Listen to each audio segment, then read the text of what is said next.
Двама ранени полицаи. Ще ни трябва... Мамка му, двама простреляни. Беше лудница, навсякъде търчаха хора. Радиостанцията загря. Адреналинът ти кипи на макс. Опитваш се да разбереш какво става. За последно бъди изкрещява по радиостанцията: раниха ме, раниха ме. Със сетни сили изпълнява дълга си, съобщавайки какво става. Заседателите са готови за процеса срещу обвинения в убийството на полицаи Джейми Худ. Този миг целият ми свят рухна. Помня, че си събух обувките, за да тичам по-бързо и горещо да го прегърна. И плаках, плаках, плаках. Всичките ни планове за децата, за фермата, за това да остареем заедно. Всичко това се изпари. Да не сте мръднали, докато не ви кажа какво да правите.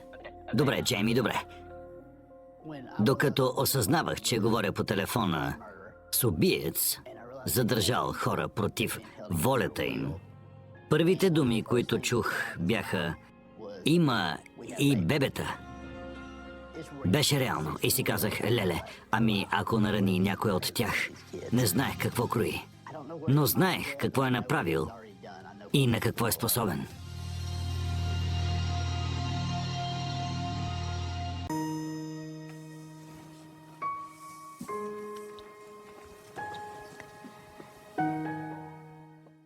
Тук сме с Бъди на сватбата на 17 февруари 1996. И двамата сме на 19. Мелиса Крищън Грифет, съпруга на Бъди Крищън. С Бъди се запознахме в гимназията. Когато го видях за първи път, се влюбих в очите му. Имаше дълги мигли и зелени очи, като океана. Красиви зелени очи. Обичаше купоните. Беше енергичен, шегаджия. Помагаше на другите. Беше приятно да си с него. Бяхме женени от 4 години, когато купихме фермата. Не беше достроена, затова преди обед ходехме на работа, а след обедите посвещавахме на къщата. Довършихме наполовина горния етаж и малко след това се роди Кали.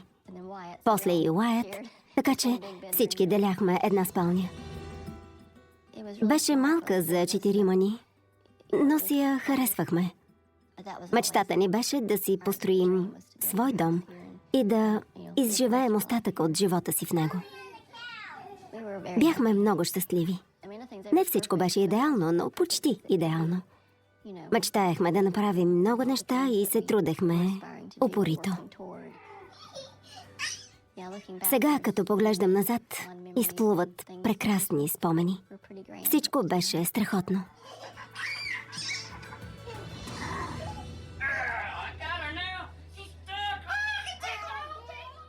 Мелиса е ветеринарен техник, а Бъди е полицай в управлението на окръг Атънс Кларк. 22 март 2011 започна като всеки ден. Службата беше натоварено и не успях да му се обадя веднага. Някъде към 11:30-12 той ми звънна и каза, че бил на обяд. Добави, че с приятеля му Чарли хапвали в Чик-фил-Ей и си прекарвали чудесно. Обясних му, че и ние ще обядваме и ще го оставя.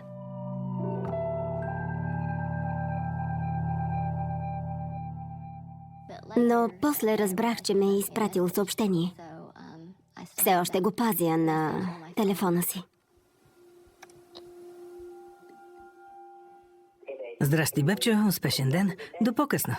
Обичам те. Това е гласовото съобщение, което намерих по-късно.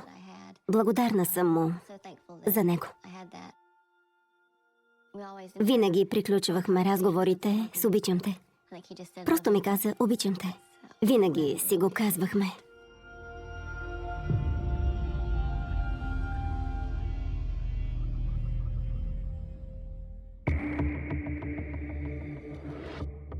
22 март 2011 беше обикновен ден. Обади ми се колега, сержант от грабежи и убийства.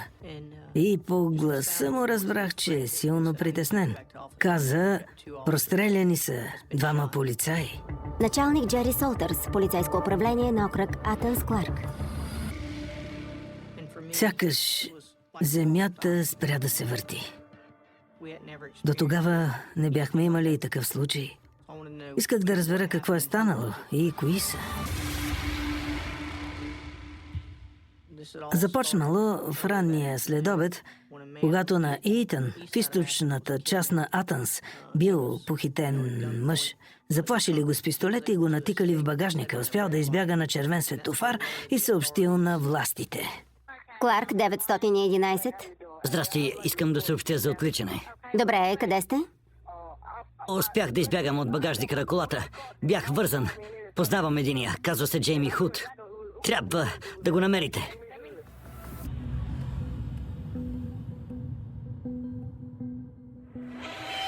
Джейми Худ наскоро е освободен от затвора, след като е излежал 12 години за въоръжен грабеж.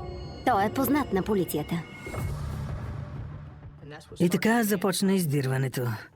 Разпространихме информацията, всички научиха за отвличането и въоръженото нападение, както и че извършителят е Джейми Худ. По време на издирване, адреналинът ти кипи на макс. Опитваш се да се стегнеш, да разбереш какво става. Радиостанцията прегря. Пълна лудница. Навсякъде търчаха хора. Патрулният Тони Хауърд забелязва Джейми Худ да минава с кола покрай дома му. Спира го за проверка, но когато той иска да слезе от колата, Джейми Худ изненадващо го напада. И Тони пада на земята.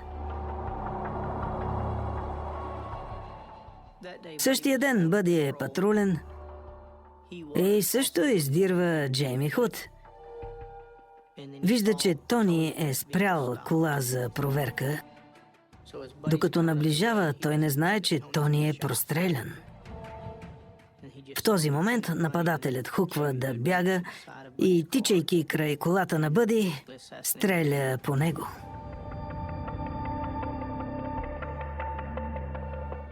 Трябва ми лекар веднага.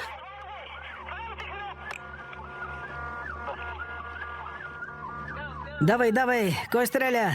Бяга с пистолет. Чернокош мъж. Някой да обясни, кажете, кой е застрелян? Двама ранени полицаи. Ще ни трябва... Мамка му, двама полицаи са простреляни. Остани с мен, Тони. Тони, остани с нас. Чуваш ли, приятелю? Хайде, Тони. Бъди! Бъди, Крищен. Спокойно, с теб съм. Бъди е многократно прострелян. Един от куршумите пробива жилетката и оцелва сърцето. И за последно успява да изкрещи по радиото: "Раниха ме, раниха ме." Със сетни сили изпълнява дълга си, съобщавайки какво става.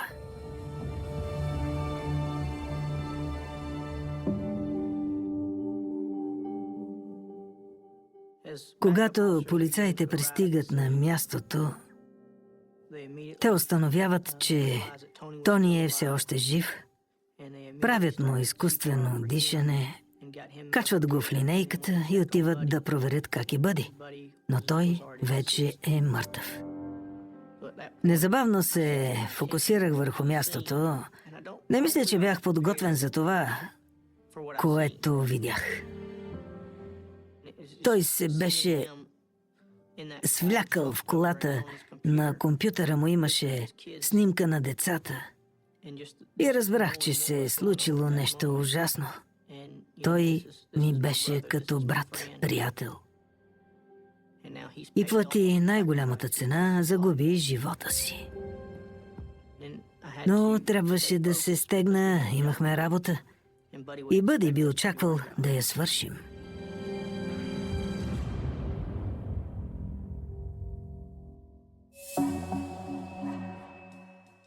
Когато научих, че полицай е участвал в престрелка и е загинал, Първото нещо, което си помислих, беше: познавам ли го? Трент Хилсман, специален агент, ръководител на бюрото за разследване в Джорджия. С Бъди учихме в едно училище. Окръг Мадисън е много малък. Роден съм и израснах там, той също. Чувал съм само хубави неща за него. И ме обзе ярост. Гневът ми преля. Но нямах време да мисля за това. Бях длъжен да си свърша работата. Свидетел уведомява полицията, че след като застрелва Бъди, Джейми Худ побягва към близката гора. Приоритетът ни беше да открием Джейми Худ. Бяхме го идентифицирали и сега трябваше да го заловим. Мислиш си, този като нищо може да убие още някого, ако не го спипаме. Междувременно, докато бях в командния пункт, наредихме на полицаите да претърсят гората. Знаехме, че бяга пеша, но не знаехме дали някой не му помага. Най-големият ми страх беше, че някой от приятелите или колегите му го е извел от района. Напрежението беше голямо и предвид естеството на извършеното от Джейми престъпление и факта, че не се беше предал, решихме, че ще открие огън по нас.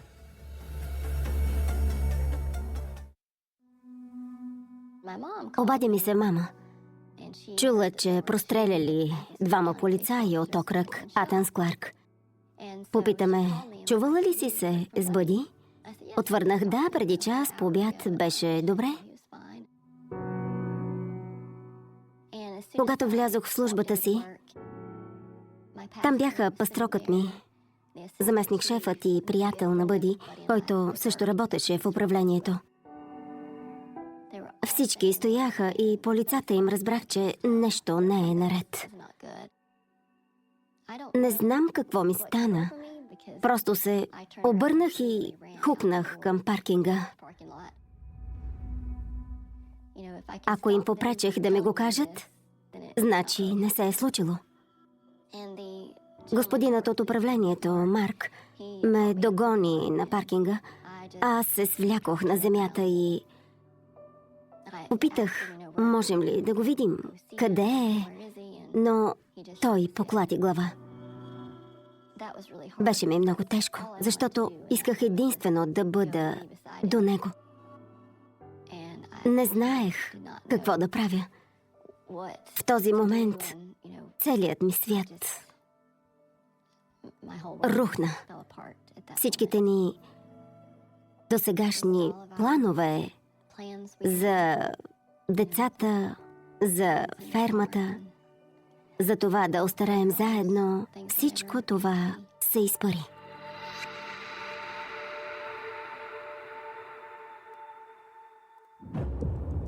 Полицай Тони Хауърд оцелява след стрелбата.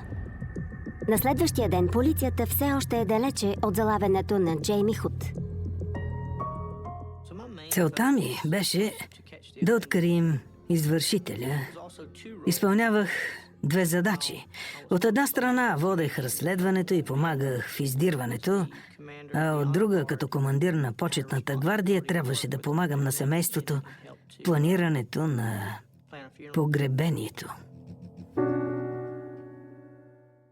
Няколко седмици преди Бъди да бъде убит, изпълнявахме наряд. Полицаи даваха почетен караул до ковчег и един от тях беше Бъди. В същото време 10-годишният син аутист на полицая повтаряше: татко стани, ела да си поиграем. И Бъди ужасно се разстрои. Стана му много мъчно и когато го смениха, дойде и каза: сър, не мога да се върна. Все едно е синът ми. Не мога да го приема, не мога. Сякаш бил синът му. И ето, че сега се оказа неговият син. След срещата с семейството, разговарях с Мелиса. И последните ми думи бяха: ще се погрежим да получи всички почести. И наистина го мислех, щяхме да почетем подобаващо семейството.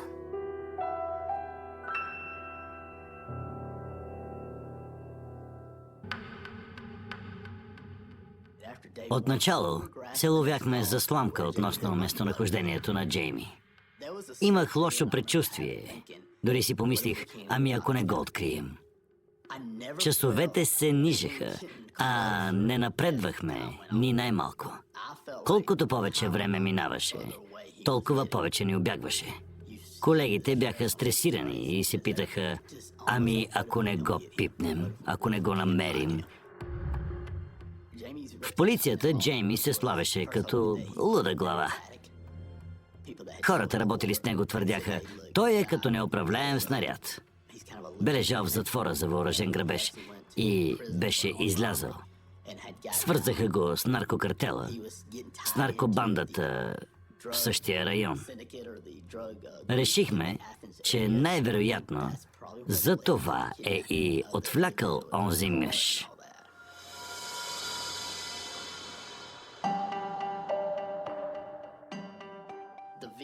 Открихме колата, в която е бил похитителят, и я закарахме на паркинга на бюрото за разследване в Атънс.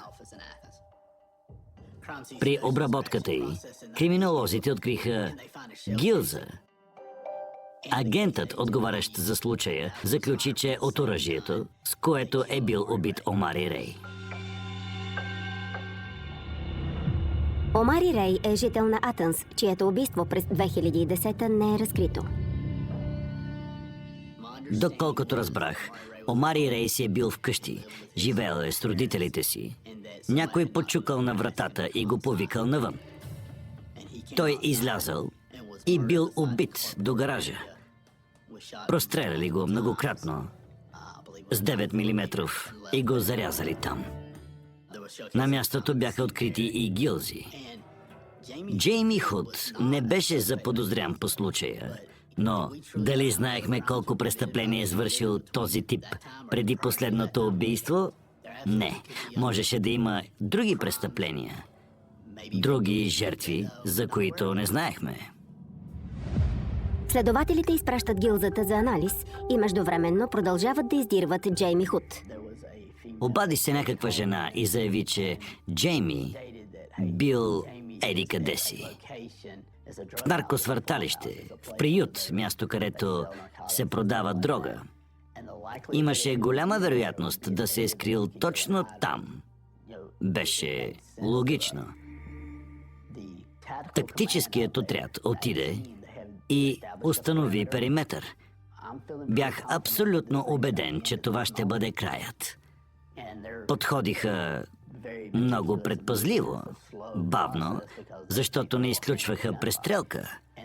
Претърсиха къщата, но се установи, че не е там. И веднага се запитах, как може да е изчезнал? По-късно в хода на разследването установихме, че жената си го е измислила, защото я е било яд на гаджето й, което живеело в къщата. Свидетелката ни преметна и бе разочароващо, че издирването не приключи този ден.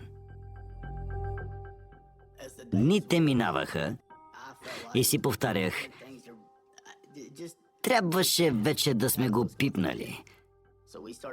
Разпространихме информация, включително снимки на Джейми Худ. Общността се отзова. Заваляха обаждания. Заринаха ни с тонове информация и трябваше да я обработим. В командния пункт настъпи оживление. Всичко вреше и кипеше. Исках да се разсея, защото беше пълна лудница. И седнах в един ъгъл на командния пункт, за да си събера мислите. Внезапно настъпи тишина и чух една позната диспетчерка да казва: „Трент, търсят те." Зачудих се. Кой?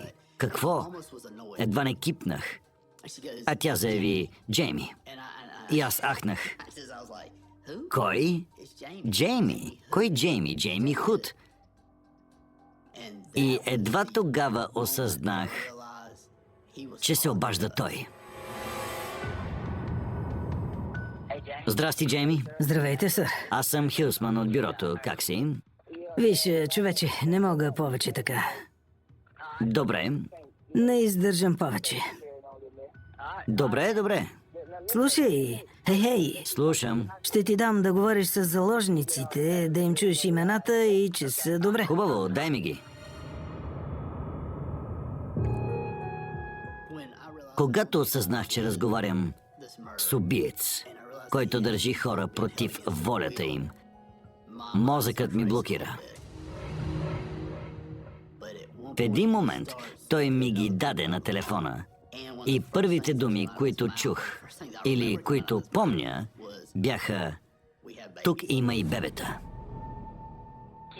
Ще ми кажеш ли колко души държи Джейми? Да, 8 и 1 новородено. 8 и 1 бебе, общо 9. 9, 8 и новородено. Да, сър. Истина е. Вече е реално. Ами ако посегне на детето? Той е непредсказуем. Луда глава. И аз не искам да го предизвиквам. Джейми, там ли си? Да, тук съм. Ако искаш да изкараш оттам хората, които не са замесени... Никой няма да излезе, докато аз не кажа. Добре, Джейми, добре. Ще ти кажа какво да направиш. Добре. Джейми, затвори. Джейми.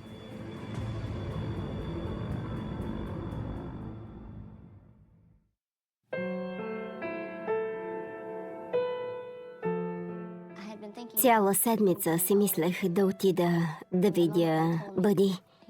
Само това беше в главата ми. Направо рухнах, когато ми казаха не. Аз исках само да изтичам при него и да го прегърна.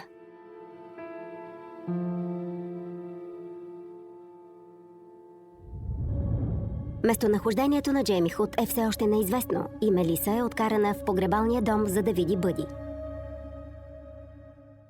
Докато пътувахме натам, навсякъде виждах хеликоптери и сини светлини. Попитах, това ли е, което си мисля? Отвърнаха да. Не питах повече. Знаех, че ще се погрижат, че по един или друг начин ще го заловят и че не бива да се тревожа. Когато пристигнахме, ми отвориха вратата да вляза и ме оставиха за малко сама. Бях на токчета и помня, че се събух, за да тичам по-бързо. Втурнах се към ковчега, прегърнах го горещо и плаках. Само плаках. Като гаджета живеехме в различни окръзи и контактувахме по телефона. Нашите не се караха заради дългите разговори и минахме на писма. Подписвахме се "Обичай ме", защото песента ни харесваше. Докато се видим, аз ще те обичам, обичай ме и ти. Винаги така завършвахме.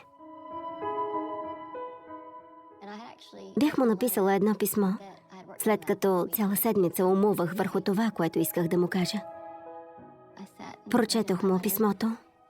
Просто седях и бях щастлива, че най-после съм там и че съм го направила. Казах му следното: междувременно, докато пак се видим, ще те обичам. Обичай ме и ти.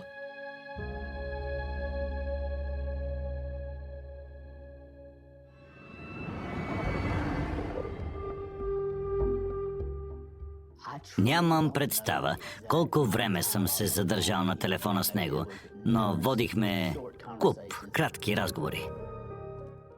Не съм парламентьор. Не съм обучен. Но едно от предимствата на бюрото е, че ни учи как да говорим с хората и как да се сближаваме. И аз превключих на такъв режим. Хей, това е просто разпит. Двама сме, приятел, заедно сме. Сега говориш моя език. Не бъди егоист. Да, сър, заедно сме. Заедно. Има един отбор. Когато играеш футбол и търчиш с топката, връхлиташ центъра и те блокират. Прав си. Да поиграем футбол и да приключваме. Слушай, За да се приберете вкъщи. с теб имаме много общо, повярвай ми. Искаме всичко да приключим мирно И тихо. И аз това искам. И двамата обичаме футбола, това е любимият ми спорт. Да си побъбрим за футбол. Заедно сме. Ти и аз. Заедно. Опитах се да му посоча нещо общо между нас. И както ме ругаеше, се заприказвахме. Получи се диалог. Добре, Джейми, сега ме чуй. Преди да се случи каквото и да било, настоявам да пуснеш децата. Ще ти кажа какво ще направиш. Ще ги пусна, когато аз реша. Знам, Не бях длъжен да ти се обаждам. прав си не беше. Помагам ти, Трент. Повикай си отбора, ясно? Ясно. И когато пристигнат, ми звънни. Добре, къде да ги доведа? Не знам къде си. Тя ще ти каже адреса. Добре, сега. Ало? Искам да знам къде сте, миличка, на кой адрес сте? 102. 102. Крик. Олекна ми, защото разбрах, че вече не го издирваме. Но облегчението много бързо бе изместено от тревогата, че той може да нарани още някого. Знаеш адреса? Доведи отбора. Ще го доведа. Докато ми съобщаваха адреса, парламентьорите чуха всичко. И веднага им предадох телефона. Не мога да ви опиша как ми олекна, когато се отървах от него. Лейтенант Магнасън, как да помогна? Искаш ли да опазиш тези хора живи? Да, сър. Искаш ли хората, които държа, да останат живи? Кажи ми, Да, сър. доведи ми новинарски екип, защото ви нямам доверие. Искаш да ни гледаш по телевизията? Да, иначе ще ме гръмнете. Поиска медии. Мислеше, че ще го екзекутираме. Убеден съм в това. Най-големият ми страх беше, че ще поиска да си отиде с гръм и трясък. Няма друг термин. След няколко часова пауза, Худ се съгласява да освободи 3 деца на възраст 10 месеца, 2 години и 13 години. Най-сетне си отдъхнахме, но в къщата имаше хора. Тогава по радиото чух 1095, което означаваше, че са го задържали. Когато се е предал, бил между две жени.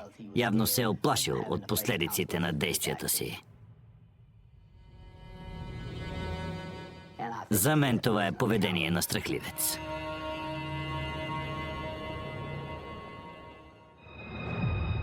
Всички заложници са освободени невредими.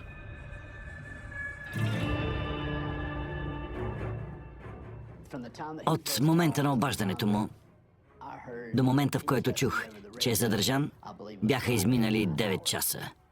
Сториха ми се цяла вечност. Седнах, за да си събера мислите и може би около 5 минути си повтарях: «Хей, край, свърши!» Но също така си казах: ще си поговоря с този тип. Искам самопризнания.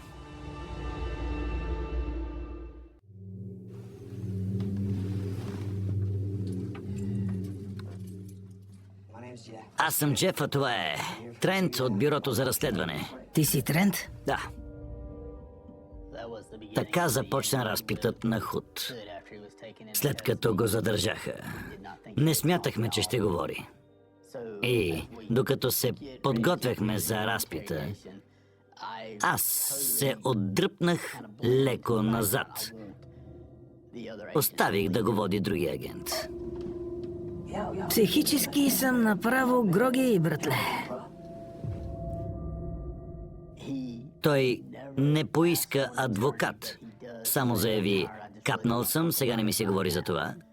И тогава решихме да не задаваме повече въпроси и да се отпуснем, но той продължи да говори. И ние го оставихме. Искам да мине възможно най-кротко, защото сбърках, ясно? Да. Вие искате да ме изпържите на стола. Заслужавам си го. Разбирате ли? Да. Сбърках. Не искам да ви утежнявам работата. Съжалявам. Съжалявам само, че убих невинен човек Това направо ми разби сърцето.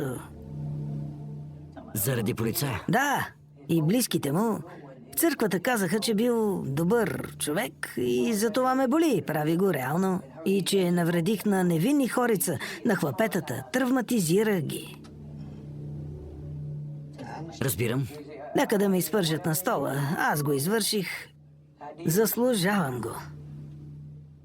Полицията ни е нужна, не можем да живеем без вас.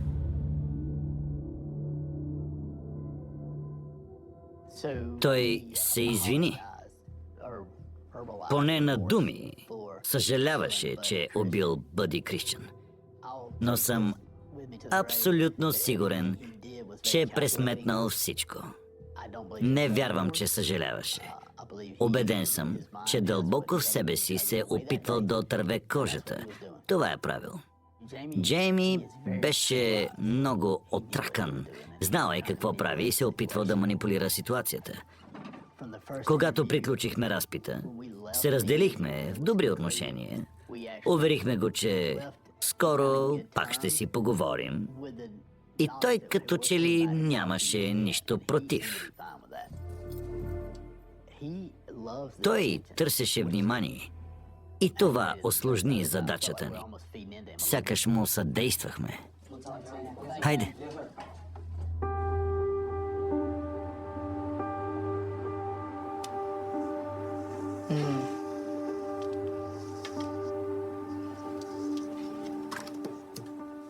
Да. Това е снимка на Джейми Худ. Не искам да я гледам. Така изглежда злото. И след 12 години, когато я видя, ми се повдига. За това, че беше страхливец, за това, което причини на общността и на семейство Хауърд. Арестът му означаваше много за мен. И в същия момент рухнах. През цялото време, през всичките тези 6 дни, аз събирах всичко в себе си, фокусирах се върху Бъди, върху Мелиса, върху това да постъпя правилно. И едва сега осъзнавам какво загубихме като управление и като общност. Беше тежко. Както винаги, когато полицай губи живота си в служба на обществото, като плаща най-високата цена. Но тези, които страдат и плащат най-скъпо, са тези, които остават, за да съберат отломките и да продължат напред.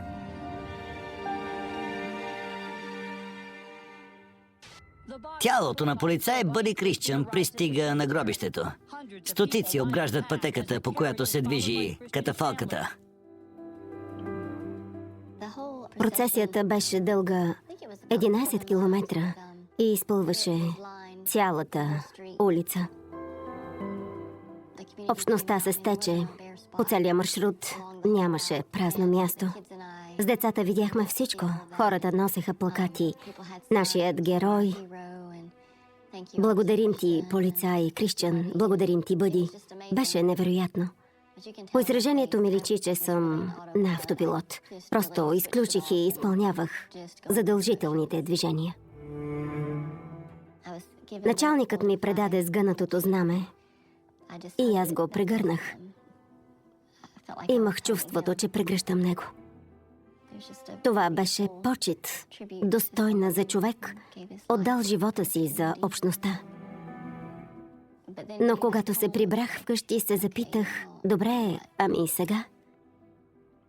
Помня, че с мама седяхме, разглеждахме снимките и се чудех, истина ли е това? И все още не мога да повярвам.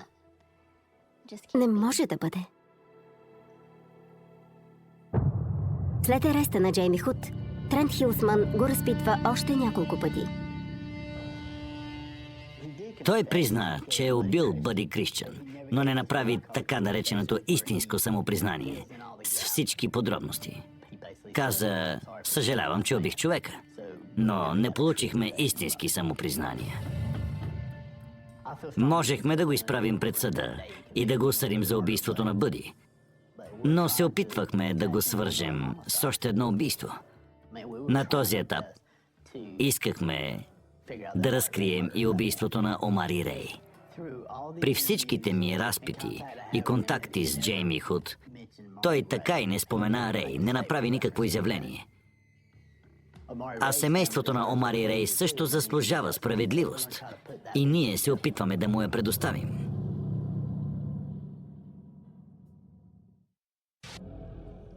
Полицията разследва Джейми Худ като заподозрян за убийството на 30-годишния Кенет Омари Рей.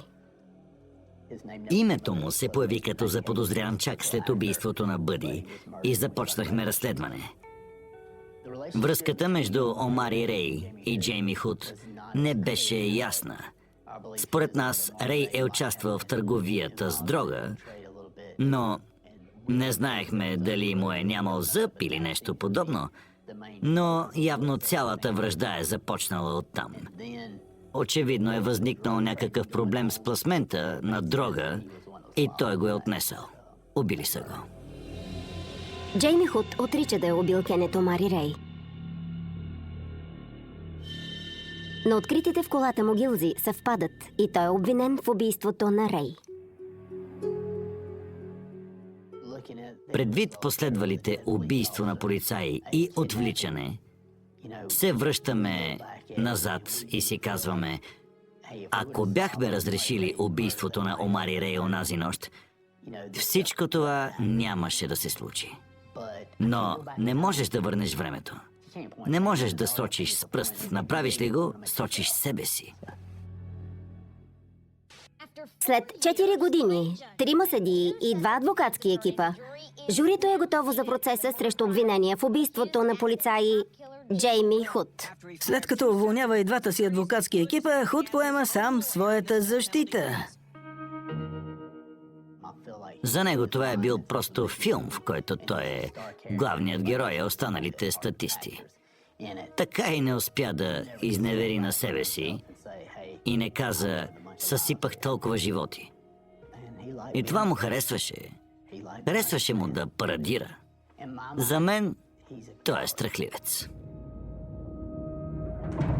Джейми Худ е признат за виновен в опита за убийство на полицай Тони Хауърд и в убийствата на Кенет Омари Рей и полицай Бъди Крищън. Въпреки натиска за смъртна присъда, той получава 4 последователни доживотни присъди без право на замяна. Според мен, по време на процеса, заседателите приемаха до някъде Джейми Худ като палячо.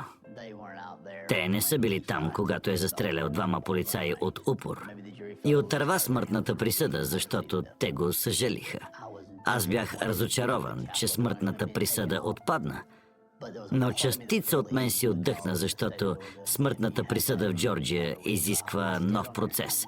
Не знам защо стана така, не разбирам много неща в работата ни, но това, че не го осъдиха на смърт, спести на семейството повторно тежко изживяване. За мен той е злодей. За мен е истинско зло, коравосърдечен тип, който, ако не беше заловен,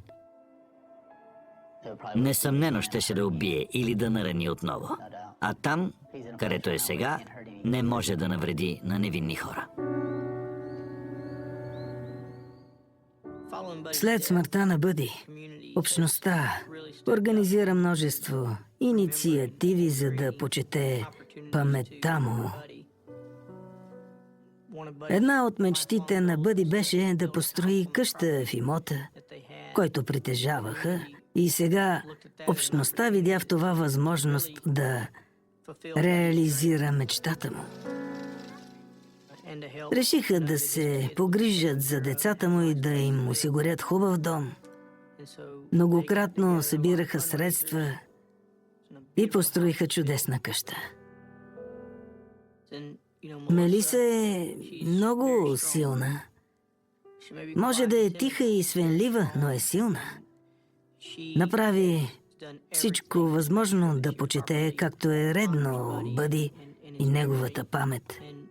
Решимостта и да поддържа паметта му жива е наистина удивителна. Погрижи се децата да не забравят баща си, макар че вече го няма.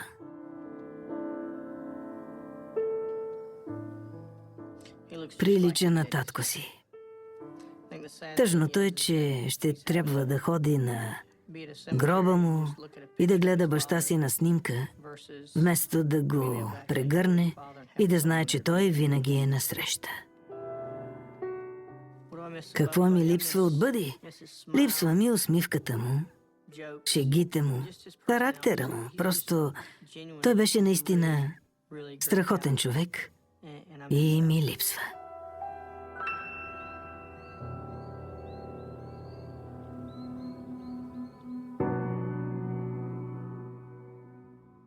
През февруари се навършиха 27 години от сватбата ни.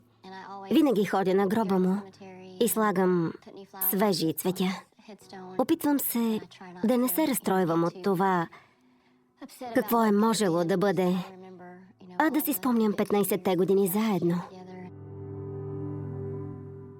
Толкова неща сливате в едно и когато то се разпадне, все едно половината от теб умира. Половината от мен наистина умря и трябваше да изградя отново другата половина. Това е едно пътуване към възстановяването ми, към осъзнаването, коя съм без него и каква искам да бъда. И аз всеки ден се уча.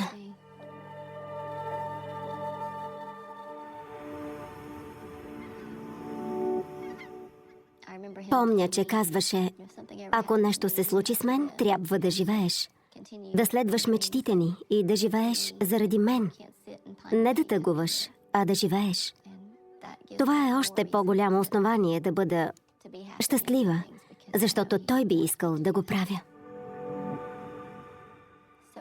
Щастлива съм, че намирам радост по новия път, по който поех, защото се омъжих. Неведоми са пътищата Божи. Бог доведе в живота ни прекрасен човек, който познаваше Бъди и си имаше свои истории с него. Той разказва на децата какъв е бил по характер. Когато се оженихме, Кали беше на 9 и каза, семейството ми отново е цяло. Радваше се, че има един татко тук и един на небето. Прекрасно е, че успяхме да съберем всичко това в едно. Когато са на кръстопът, мнозина не могат да продължат. Но аз реших да направя всичко възможно да живея така, както искаше той. И да покажа на децата, че да, това се е случило, но то няма да определя живота ни. Че въпреки това ще живеем по най-добрия начин. Ще почитаме баща им, ще го носим в сърцата си и ще осъществяваме мечтите си. Те ще са други, но ще носят частица от онези, първите. Това не ни победи. Ще го преодолеем. La nuit du désert n'a pas de vraies frontières. Elle ne tombe pas. Elle glisse à Catalina Foothills. Quand les collines noircissent et que l'air se refroidit d'un coup, on entend mieux le monde. Un chien qui aboie trop loin, une voiture qui passe trop vite. Un portail qui claque, puis plus rien. Dans ces quartiers comme au nord de Tucson, les maisons semblent protégées par le silence lui-même. On s'y croit à l'abri parce que tout est propre, parce que les rues sont larges, parce que les lumières des porches dessinent des halos rassurants sur les allées de gravier, ce soir-là. Nancy Guthrie rentre chez elle comme elle l'a fait 1000 fois. Elle a 84 ans. Elle connaît le chemin parcouru, la légère pente avant son allée. La sensation de la clé dans la serrure, le petit geste automatique pour allumer une lampe plutôt qu'une autre. Rien n'annonce une rupture, rien ne crie au danger. Et c'est précisément pour que l'histoire s'accroche à la gorge, parce qu'elle commence dans le normal. Dans le banal, dans cette routine dont on se sert comme d'un bouclier. Quelques heures plus tard, la soirée à l'odeur de la famille. Un repas simple, des rires autour d'une table. Peut-être un jeu, peut-être des discussions sans importance. Celles qu'on oublie dès le lendemain, Nancy a passé du temps avec ses proches. C'était une de ces veillées où l'on se dit qu'on se reverra bientôt, où l'on ne prononce pas les adieux comme s'ils pouvaient être définitifs. Puis quelqu'un la reconduit, la voiture s'éloigne. Les phares balayant les murs une dernière fois, la maison reprend sa respiration. La porte se referme, et le désert. Dehors, recommence à écouter. Dans l'obscurité, une caméra de sonnette veille à sa manière. Avec cette patience mécanique qui enregistre sans comprendre, si n'est pas un regard humain. Pas une vigilance, pas une intuition. C'est juste un will froid qui garde des images parfois trop tard, parfois pas assez. Cette caméra, cette nuit-là, capte quelque chose qui ne devrait pas être là, une silhouette masquée. Et dans le geste une intention qui n'a rien d'errant, la figure ne vient pas pour demander son chemin. Elle ne vient pas par hasard, elle vient avec méthode. On la voit s'approcher, puis faire si quand on voit effacer son passage. Tente de neutraliser le regard des branches, des feuilles, quelque chose place devant l'objectif pour le gêner, pour le rendre aveugle, si n'est pas un réflexe. C'est une manœuvre, et quand on comprend que on ressent une bascule intime à partir de cet instant. La maison n'est plus une maison, c'est une scène. La nuit n'est plus une nuit, c'est un terrain d'opération. Le matin du 1 février, si n'est pas l'image d'une effraction qui alerte, ni une alarme qui hurle, c'est une absence. Nancy ne se présente pas comme prévu. Elle manque à un rendez-vous qui, chez elle, n'est pas optionnel. Il y a des habitudes qui servent de repères. On appelle une présence, une routine dominicale. Quand elle se brissante, la famille le sent avant même de le comprendre. D'abord, on rationalise. On se dit qu'elle a dormi, qu'elle n'a pas entendu, qu'elle a oublié. Puis, très vite, on second detail s'y met à pisa. Nancy ne répond pas, et dans une famille, le silence a un son particulier, il ne ressemble pas à elle est occupée. Il ressemble à quelque chose empêché, alors on se déplace. On roule avec une inquiétude qui grandit à chaque feu rouge, à chaque minute perdue. On arrive devant la maison, tout semble à sa place. Trop à sa place, justement. Pas de fenêtre bientée, pas de porte arrachée. Mais si qui frappe, c'est l'impression que la maison ne répond plus. Comme si l'intérieur s'était refermé sur lui-même. À partir de là, les gestes deviennent rapides, les décisions s'y succèdent sans cérémonie. Appeleur, vérifier. Demandeur de l'aide, les forces de l'ordre entrant dans l'histoire. Et l'histoire, soudain, prend une autre texture. Elle cesse d'être une inquiétude familiale pour devenir un dossier. On relève, on photographie. On cherche des traces qui ne mentent pas, être stout. L'enquête ne parle plus de simple disparition, elle parle de contrainte. On évoque la possibilité que Nancy ait été emmenée contre sa volonté. Il y a des éléments qui rendent cette hypothèse difficile à avaler.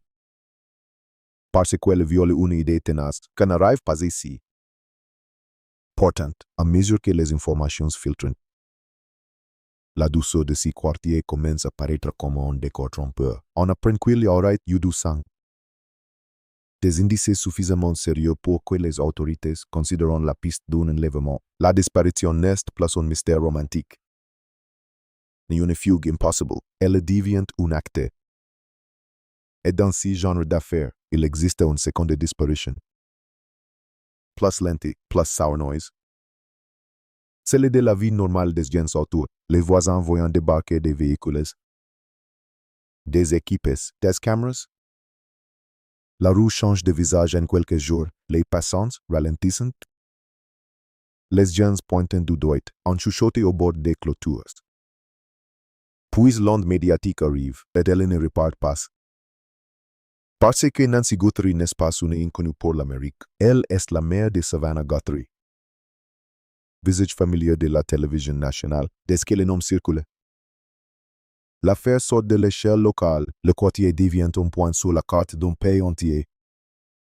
La maison devient un symbole, et à partir de là, tout se dédouble, il y a l'enquête réelle. Celle qui se fait au téléphone, sur le terrain.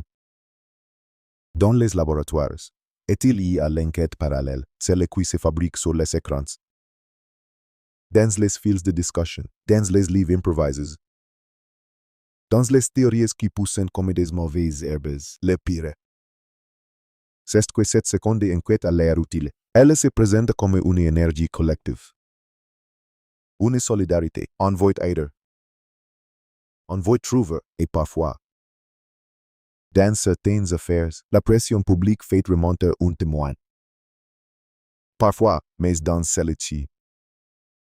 Très vite, la pression se transforme en poison. Les lignes d'assistance recueillent des informations, oui, mais aussi des fantasmes. Des accusations circulant, des noms apparaissant. Puis deviennent viraux, puis se transforment en verdicts populaires. Un homme fait l'expérience de la manière la plus brutale. Il s'appelle Dominic Evans. Instituteur, musicien. Les par une simple proximité sociale à la famille un lien assez banal pour ne rien signifier. Jusqu'à aujourd'hui il suffit à le désigner comme coupable aux yeux d'inconnus. Si n'est pas la police qui le pointe. Si ne sont pas des preuves, si sont des suppositions. On il connaît quelqu'un qui connaît quelqu'un, une logique de chaîne qui s'enflamme. Sur Internet, la nuance n'existe pas.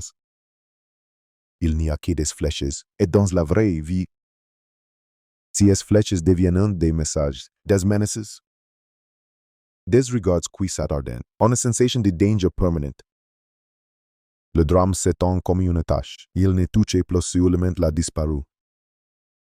Elle commence à toucher ceux qui gravitent autour, ceux qui n'ont rien fait. Ceux qui se retrouvent pris dans un récit qu'ils n'ont pas choisi, les autorités finissent par le dire clairement. Ni Dominic Evans, ni les membres de la famille ne sont considérés comme suspects. Si rappel, important. Ne suffit pas à arrêter la machine, parce qu'une rumeur, une fois lancée, ne cherche pas la vérité. Elle cherche seulement à continuer, pendant que cette agitation parasite le travail.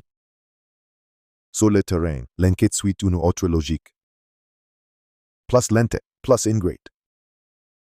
Une enquête, c'est souvent de l'attente. Des recoupements, des kilomètres avalés sans résultat. Des portes auxquelles on frappe et qui ne s'ouvrent pas, mais ici. Il y a aussi l'urgence. Chaque heure qui passe éloigne la possibilité de retrouver Nancy vivante. Et cette urgence s'entend dans les phrases des autorités, dans l'intensité des recherches, dans les gestes des proches qui refusent l'idée du pire, on voit des rubans, des fleurs, des prières laissées près de la maison. On voit des gens qui viennent se recueillir comme si l'endroit était devenu un sanctuaire, et dans le même temps, certains habitants du quartier se sentent assiégés, véhicules garés n'importe où.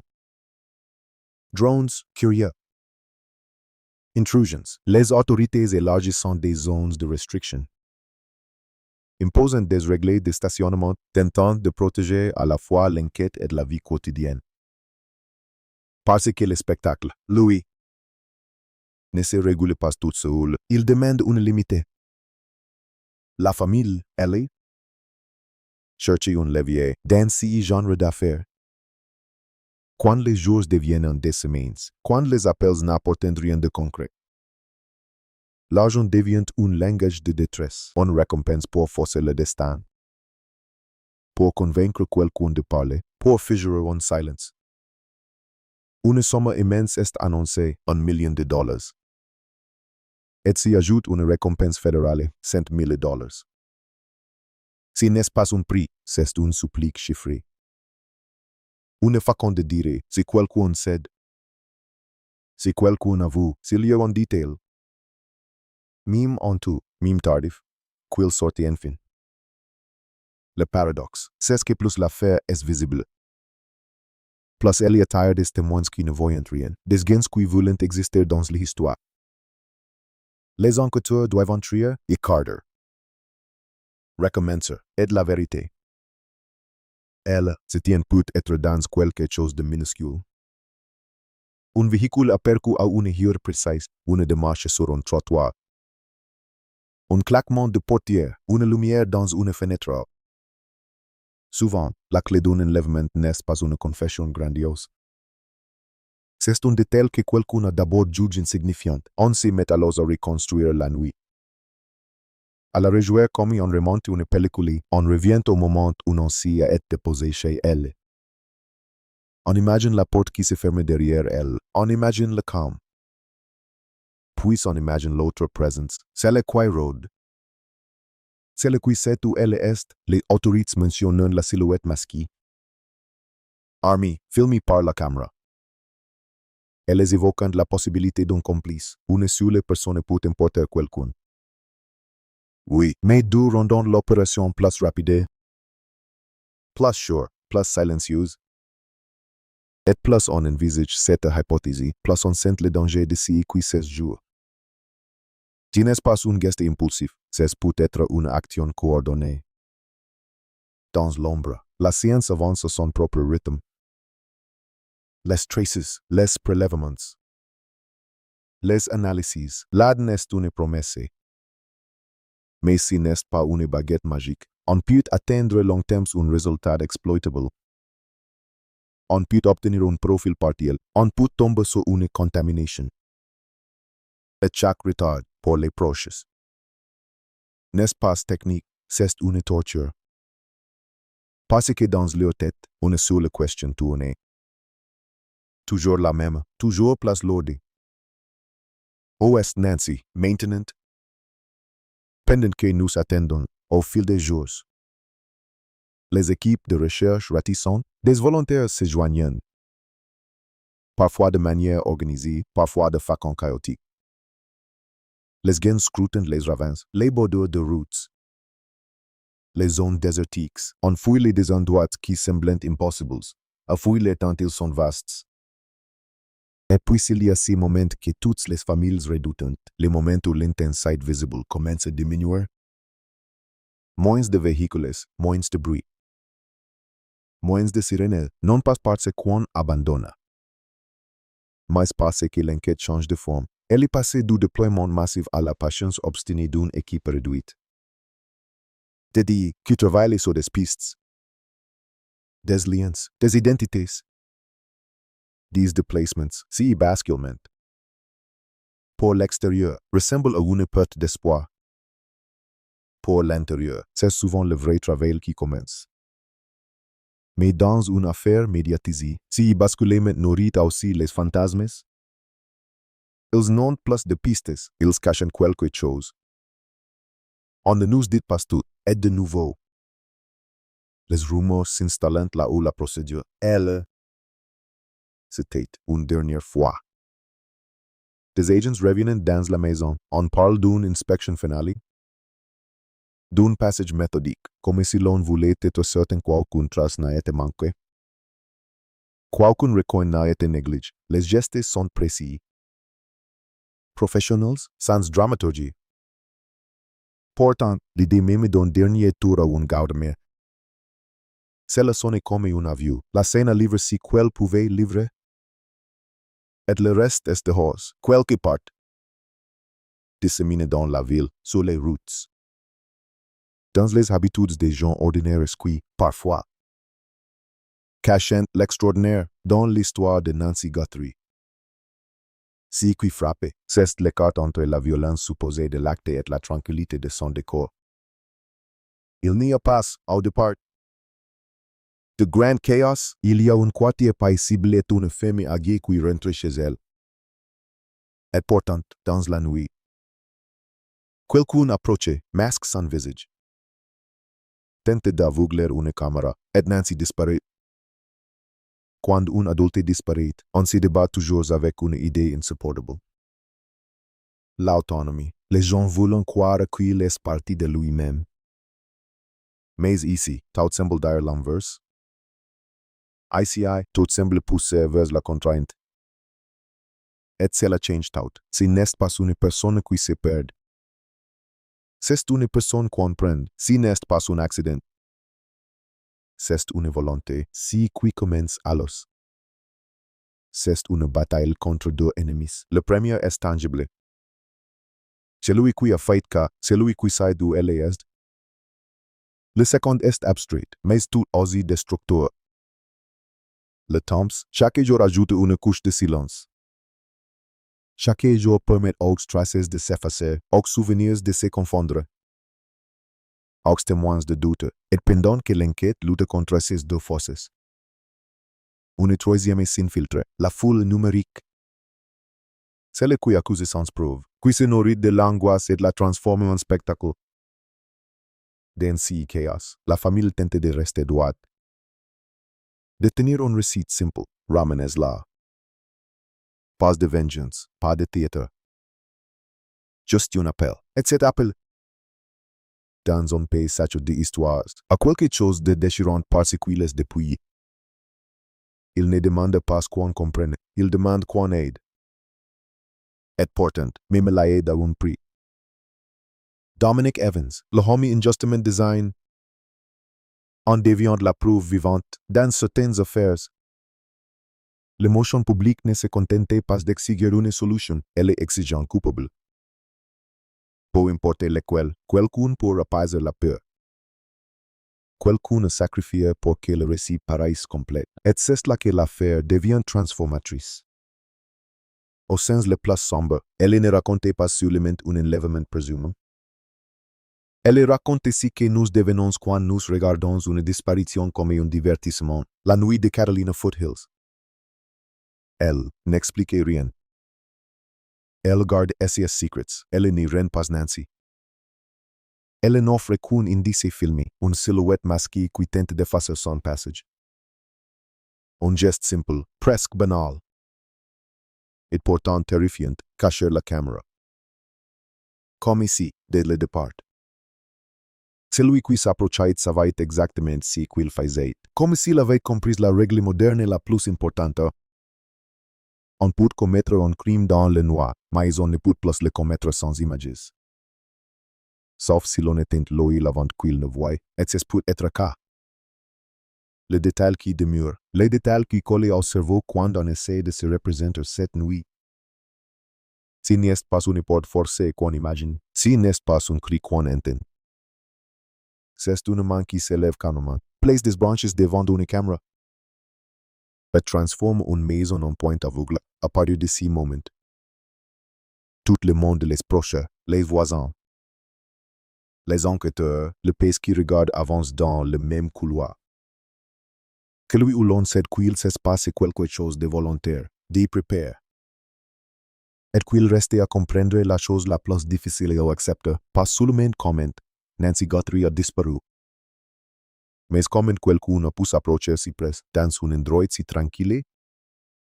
Et repartir avec une personne comme on importe un objet sans que la nuit, ni les murs, ni le quartier entier ne puisse l'empêcher, le premier piège d'une disparition. Si n'est pas l'absence, c'est la normalité qui s'accroche. Comme un vêtement qu'on n'arrive pas à enlever, la rue est toujours là. Les cactus ne bougent pas. Le soleil s'élève sur les mêmes façades et frappe les mêmes vitres. Et pourtant, quelque part derrière ces murs, un détail bascule dans l'irréparable. Une maison est devenue un point aveugle. Et une famille a cessé d'exister dans le regard du monde, ce matin-là. Quand les véhicules des forces de l'ordre reviennent et que les portières claquent dans l'air froid, le quartier comprend que la nuit n'a pas seulement de longue, elle a été utile à quelqu'un. La présence des policiers ne ressemble pas à une visite de courtoisie. Il y a cette manière de se déplacer qui dit. On cherche quelque chose de précis, des gants, des sacs, des rubans de délimitation. Et des regards qui ne se posent pas au hasard, devant la maison. Les proches attendent dans une posture impossible, être là sans être dedans. Regarder sans toucher, espérer sans gêner. L'un d'eux fixe la porte comme si elle pouvait s'ouvrir sur une explication raisonnable. Un autre tournait autour de son téléphone, comme si le moindre écran pouvait rendre un signal, un message. Une preuve que Nancy est simplement haileuse. Qu'elle reviendra en s'excusant de l'inquiétude. Mais la logique de la journée est déjà en train de s'écrire autrement. La journée a un goût de procédure. On entend tout un mot qui serre les estomacs. Asterisk, asterisk, kidnapping, asterisk, asterisk. Pas forcément prononce à voix haute devant tout le monde. Pas encore comme une certitude, mais comme une hypothèse suffisamment lourde pour guider les gestes. Les enquêteurs se parlent par phrases courtes. Ils entrent, ils ressortent, ils reviennent. Ils donnent des instructions qui semblent techniques mais qui portent dans leur creux une idée effrayante. Si Nancy avait simplement quitté la maison, on ne déploierait pas qu'à péril. Si Nancy s'était égarée, on ne regarderait pas ainsi les coins, les soils, les traces minuscules, les choses qu'on ne voit que quand on sait déjà que quelque chose a été force. Une maison raconte toujours un récit. Mais elle ne le raconte pas avec des mots, elle le raconte avec des anomalies. Une porte qui n'est pas verrouillée comme d'habitude, une lampe allumée alors qu'elle ne laisse jamais. Un objet de place de quelques centimètres, et cette intuition viscérale des proches. Que n'est pas le astérisque, le problème? C'est que l'intuition n'est pas une preuve, et les preuves, elles demandent du temps. Elles demandent une discipline froide que la famille, elle, ne peut pas se permettre, parce que la famille vit dans l'urgence. Pas dans les protocoles, alors l'enquête prend si double rhythm cruel. Les analystes travaillent au millimètre pendant que le cœur des proches bat à l'heure des minutes, dans la rue. Les voisins se tiennent derrière des rideaux à peine tirés. On se connaît parfois de vue, parfois à peine. Mais la disparition d'une personne âgée dans un quartier aussi tranquille crée un effet immédiat. La peur se diffuse comme une odeur qu'on n'arrive pas à identifier. Des gens se demandent si leur porte est bien fermée, si leur caméra fonctionne, s'ils ont laissé une lumière allumée. Surtout, une question déviante commune, partagée. Obsédante, astérisque si caput arriver là. Caput arriver partout astérisque. C'est dans ce climat que la vidéo de la sonnette prend sa place comme une pièce centrale. Parce qu'elle est à la fois un espoir et une humiliation. Un espoir. Parce qu'elle montre qu'il y avait quelqu'un, une humiliation. Parce qu'elle montre aussi que c'est quelqu'un on a pensé à astérisque ne pas être vu astérisque. Et cette pensée, cette intention, transforme l'affaire en quelque chose de plus sombre. Si n'est pas un incident, c'est un acte. Les enquêteurs récupèrent ainsi qu'ils peuvent images, métadonnées, horaires, angles. Ils cherchent à comprendre combien de temps la silhouette est restée. D'où elle vient, où elle repart. Ils cherchent aussi les caméras autour, celles des voisins, des rues adjacentes, des entrées de lotissement. La technologie n'est pas un filet parfait, c'est une passoire. Mais dans une enquête moderne, on tente de reconstituer un mouvement de la même manière qu'on reconstitue une phrase à partir de mots manquants. Une voiture passe ici, une autre s'arrête là. Une lumière s'allume à telle heure, une porte se referme à telle autre. Et entre ces points, les enquêteurs doivent dessiner ce qui n'a pas été filmé. La famille, elle est déjà entrée dans un autre monde, celui des conférences de presse. Des demandes de discrétion, des paroles précises. Quand un proche prend la parole devant des caméras, si n'est pas seulement pour s'exprimer, c'est pour envoyer un message au seul inconnu qui compte, la personne ou les personnes qui savent où est Nancy. Chaque phrase prononcée porte une intention, toucher une conscience, déclencher une panique, fisurer une loyout. Ou simplement rappeler une vérité brutale, astérisque elle existe. On la cherche, on ne vous la cherche pas astérisque. Mais la visibilité a un prix, et si prix tombe vite, Come une pluie sale, parce que le nom de Nancy Guthrie n'est pas une ligne anonyme dans une rubrique locale. Il est lié à une figure publique, et que attire tout. Les journalistes, oui, mais aussi les curieux, les opportunistes. Et si nouveau type de foule qui n'atteint pas les faits, les enquêteurs autoproclament. Au départ, cela ressemble presque à de l'aide. Des gens partagent la photo de Nancy, ils relayent les numéros à appeler. Ils analysent les images, ils tracent des itinéraires possibles. Certains le font avec sincérité, on peut le sentir dans la manière dont ils écrivent. Dont ils parlent, ils veulent vraiment participer à une résolution. Mais rapidement, la mécanique s'est déréglée. Parce qu'il y a une ligne fine entre astérisque chercher astérisque et astérisque accuser astérisque. Et sur Internet, cette ligne s'efface comme de la craie sous la pluie, un nom circulé. Puis une autre, des profils sont disséqués. Des photos sont sorties de leur contexte, des phrases deviennent des indices. Une simple relation social deviant un mobile, est les plus terrifiantes. C'est la vitesse, si qui met des jours à être vérifiés par la police déviante. En quelques heures, une certitude partagée par des milliers de personnes. Dominic Evans, instituteur et musicien, devient le réceptacle de cette folie. Il ne l'a pas cherché. Il ne l'a pas provoqué, mais il se retrouve soudain projeté dans un rôle. Celui du suspect idéal pour un récit en ligne, un rôle qui se nourrit de ce que les gens aiment détester. Quelqu'un de proche, quelqu'un de bizarre. Quelqu'un dont on peut tordre la biographie jusqu'à ce qu'elle ressemble à un portrait criminel, si n'est pas la justice qui le vise. C'est une foule sans visage, et une foule sans visage n'a pas besoin de preuves. Sous le main d'un élan, les menaces arrivent. Les messages simples, des gens appelant son lieu de travail.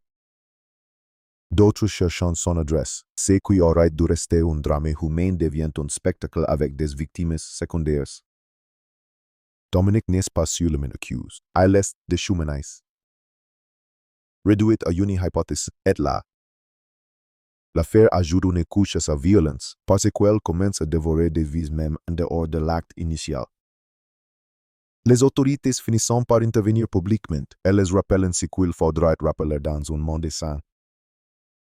On n'y désigne pas son coupable sur une impression. Elles disent clairement que ni la famille ni qu'être homme ne sont considérés comme suspects. Elles demandent aux gens d'arrêter les accusations, mais dans l'écosystème des rumeurs, un démenti n'éteint pas son feu, parfois.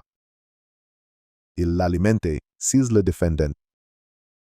C'est qu'ils cachent quelque chose, astérisque la logique, c'est mord la queue et continue d'avancer.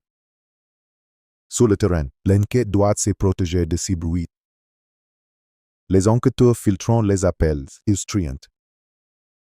Ils recoupent, et dans le fond, la vérité reste la même. Nancy est absente. Et l'absence est totalisante. Elle n'est pas là.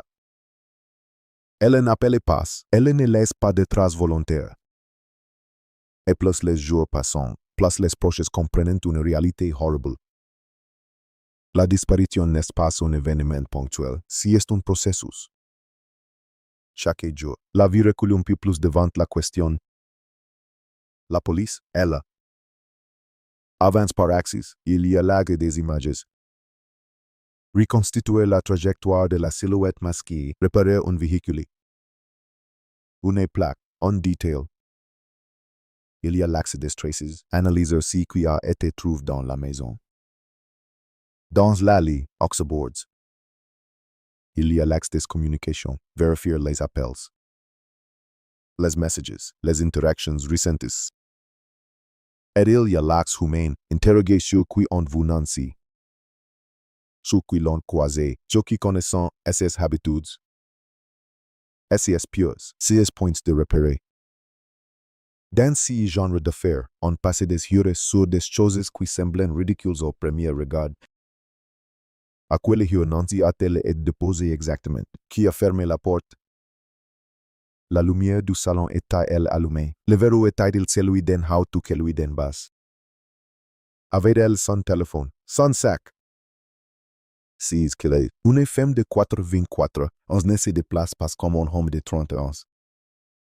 Et ses habitudes sont souvent régulières. Et c'est justement dans cette régularité qu'on cherche une rupture. On fouille aussi le périmètre comme on chercherait une phrase perdue. Fosses. Terrains vagues, zones désertiques. Le désert autour de Tucson peut être magnifique, mais il est aussi impitoyable. C'est un espace qui avale les sens et les traces, un espace où l'on peut se perdre.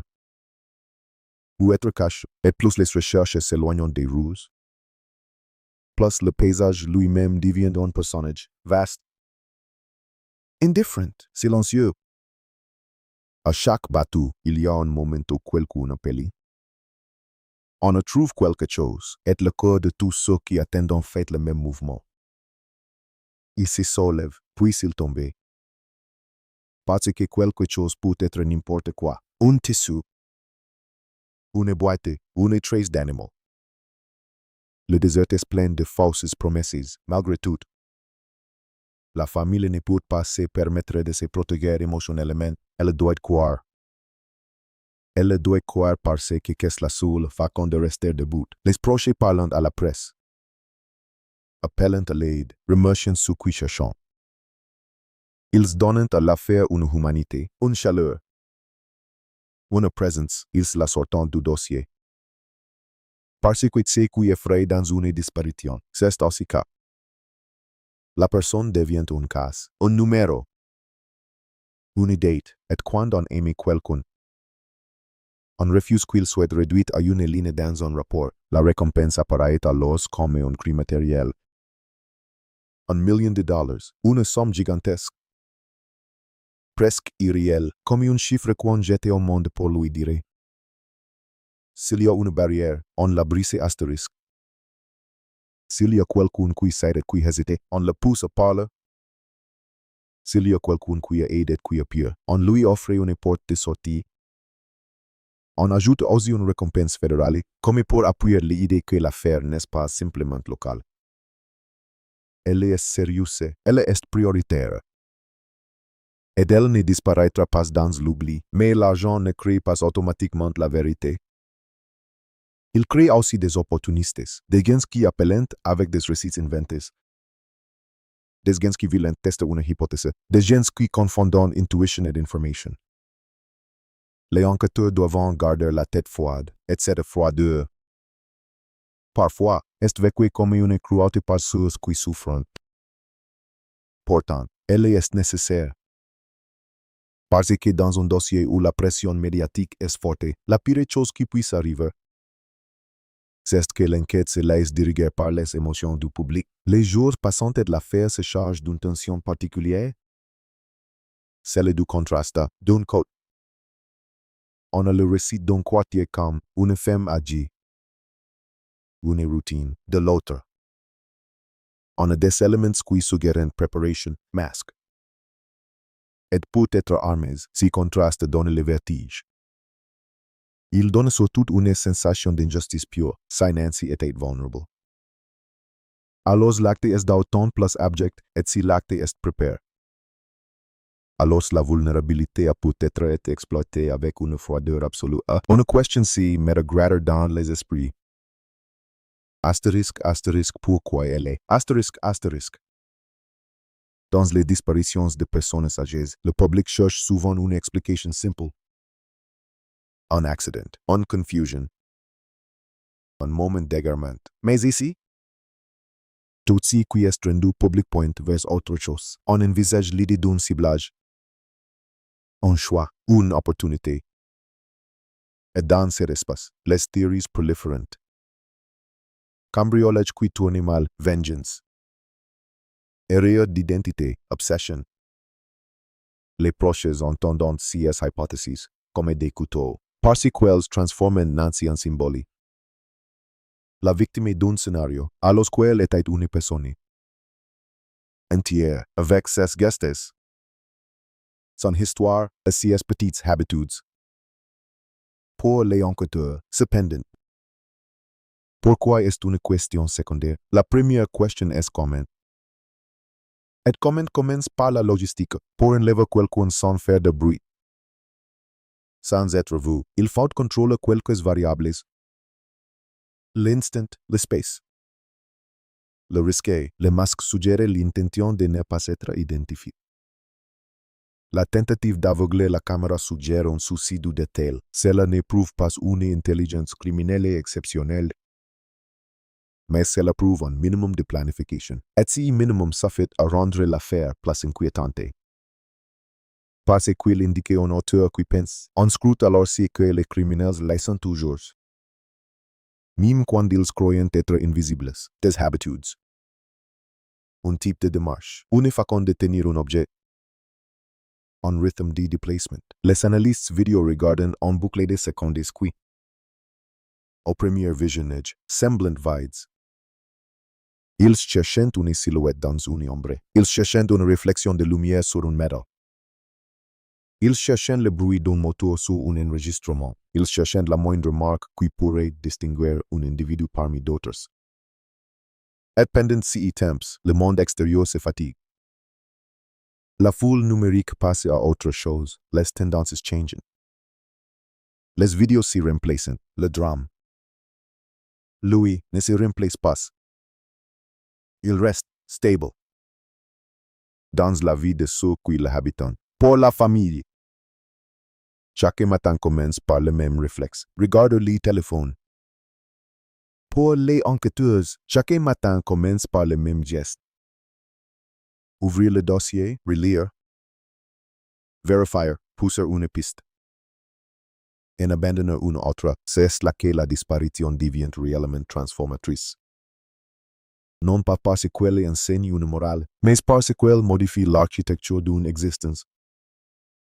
Les proches apprennent un nouveau langage, celui de l'attente, de la patience forcée, des peut-être, des on ne sait pas encore. Ils apprennent à vivre dans une pièce sans fenêtre. Et puis, un événement vient briser la répétition. Si n'est pas une arrestation, si n'est pas une révélation grandiose, c'est un mouvement interne, discret, qui se devine à la manière dont les autorités parlent, un changement de ton. Une précision nouvelle, la mention d'un détail qui n'était pas là avant. Comme si, quelque part, une pièce venait de s'emboîter. On commence à parler, plus nettement, de la possibilité de astérisque plus d'une personne astérisque. On évoque des éléments laissant penser que l'opération aurait été difficile pour un seul individu, ou qu'au moins un complice aurait facilité la fuite. Rien n'est dit avec certitude, mais le simple fait que cette hypothèse soit formulée donne une direction. Si deux personnes sont impliquées, alors il y a une chaîne. Et dans une chaîne, il y a toujours un maillon plus faible. Les enquêteurs reviennent alors à ce que le public sous-estime toujours, les interactions. Qui a parlé à qui? Qui sait quoi? Qui a changé d'habitude ces derniers jours? Qui a cessé d'apparaître? Qui a fait un commentaire étrange? L'enlèvement d'une personne n'est pas toujours le geste d'un étranger s'agissant d'une union. Parfois, c'est un geste facilité par un savoir. Une routine connue, un horaire prévisible. Une entrée non surveillée, et si savoir. Souvent, vient d'un contact. Mime indirect. Le voisinage devient donc un tissu à examiner sans le déchirer. On interroge calmement, on vérifie des caméras. On demande des souvenirs, on note. On évite de créer un climat de suspicion généralisée, parce que paralyse. Mais on ne peut pas non plus ignorer l'évidence, quelqu'un s'est approché sans pied. Comme s'il savait qu'il pouvait le faire, dans cette tension. Une autre menace grandit, celle de la fausse piste qui prend toute la place. La police doit protéger l'enquête contre les conclusions hâtives, contre la pression de faire un coupable. Et cette pression existe, d'autant plus quand les réseaux sociaux désignent déjà des noms. L'enquête doit rester propre, parce que la moindre erreur dans une affaire aussi médiatisée devient une arme contre elle. Un soir, alors que les proches essayent de dormir, Un détail revient dans l'esprit de quelqu'un. Un bruit entendu? Une lumière, un souvenir qui n'avait pas de forme au moment où il a été vécu. C'est souvent comme que les vraies pistes se révèlent, pas comme des épiphanies, mais comme des fragments qui prennent sens quand la réalité a changé. On appelle, on raconte, on hésite. Puis on décide de parler, parce que le silence. Dans ce dossier, est devenu une complicité involontaire. Les enquêteurs notent, ils comparent. Ils alignent ces nouveaux détails avec une heure, un lieu, une trajectoire possible, et soudain, un schéma se dessine, pas une solution.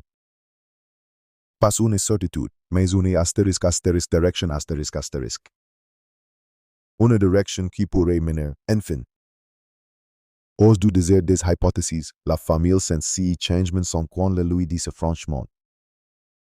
Elle laissant dans les silences plus lourds des enquêteurs, dans la manière dont certains évitent de répondre à des questions directes. Dans ces regards qui dit, astérisque contient quelque chose, mais on ne peut pas encore le nommer astérisque. C'est alors qu'une phrase, banale en apparence, devient terrifiante dans son implication. Astérisque nous sommes en train d'identifier la personne sur la vidéo. Astérisque parfois, cela signifie qu'ils ont une idée. Parfois, cela signifie qu'ils ont un visage possible. Parfois, cela signifie qu'ils ont une liste de noms et qu'ils vont les réduire un par un. Dans tous les cas, cela signifie une chose.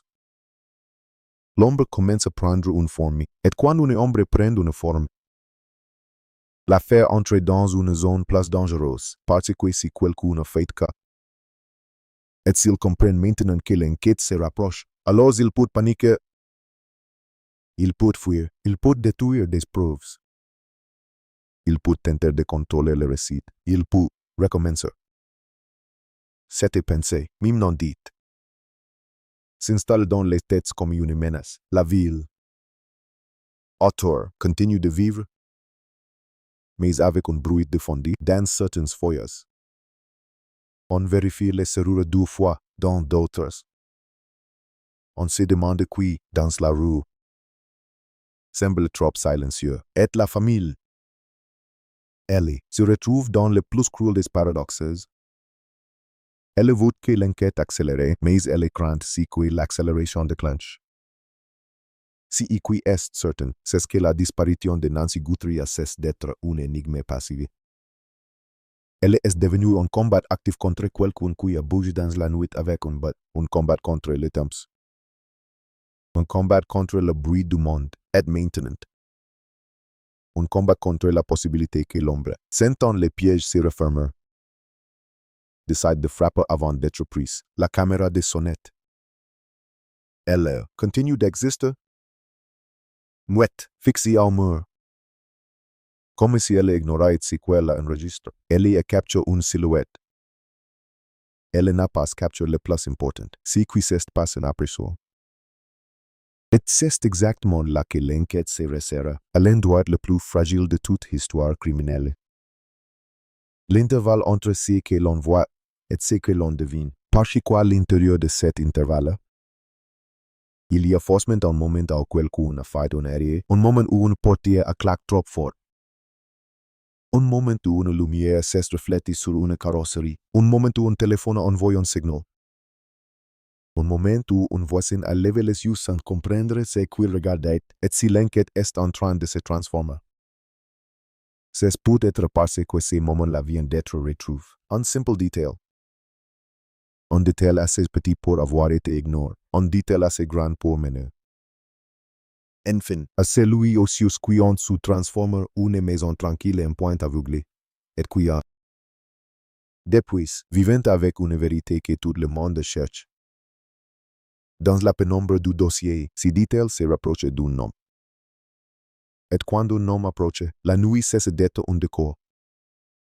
Elle devient une piste. Le détail n'arrive jamais comme dans les films. Il n'entre pas dans la pièce en claquant la porte. Il se glisse presque en tout dans une conversation à voix passée. dans un email interne. Dans une note griffonnée au bord d'un rapport. Il ressemble à une poussière sur une surface noire, insignifiant jusqu'à ce que la lumière tombe dessus. Et alors on ne voit plus que lui, ce jour-là. Dans l'enquête sur Nancy Guthrie, la lumière ne tombe pas d'un seul coup. Elle vacille, elle cherche l'angle. Puis elle accroche quelque chose, pas une épreuve finale.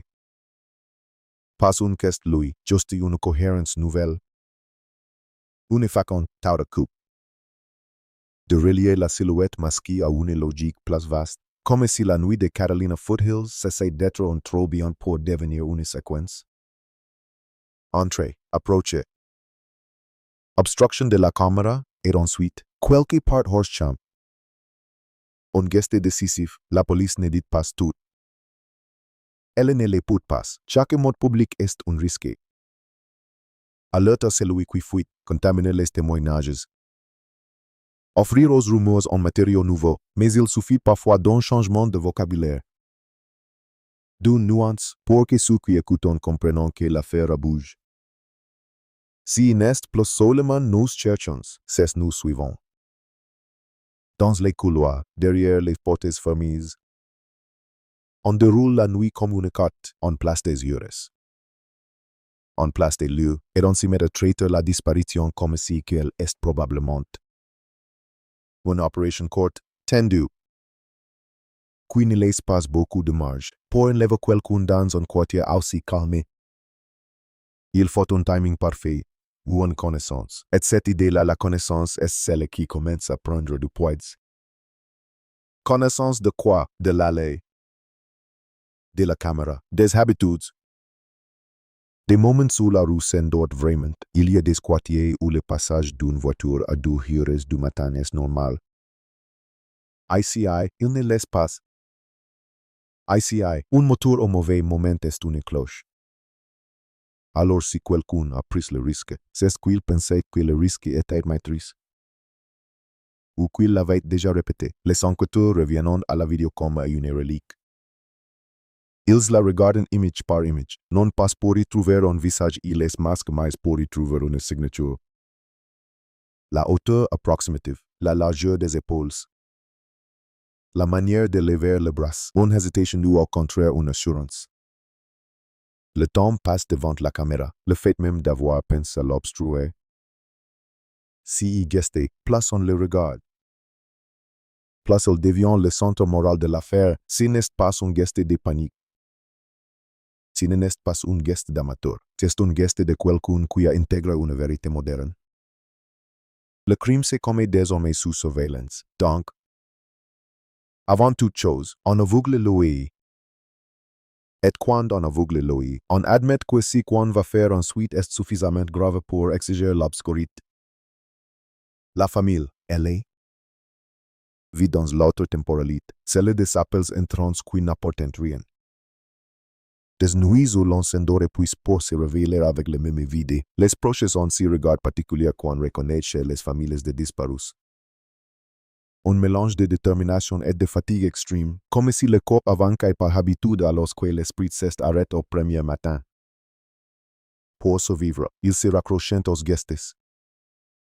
Ils se répartissent des tâches, qui appellent qui répondent à la presse, qui lit les messages, qui surveillent les réseaux, non pas par curiosité, mais pour désamorcer les mensonges avant qu'ils ne deviennent des incendies. Elles se sophistiquent. Elles apprennent, elles s'adaptent. Certains enquêteurs en ligne ne se contentent plus d'accuser, ils élaborent des scénarios. Bâtissant des preuves, assemblant des captures d'écran comme des mosaïques mensongères. Ils font ce que la police fait, mais sans règles. Sans limites, sont conscients des dégâts.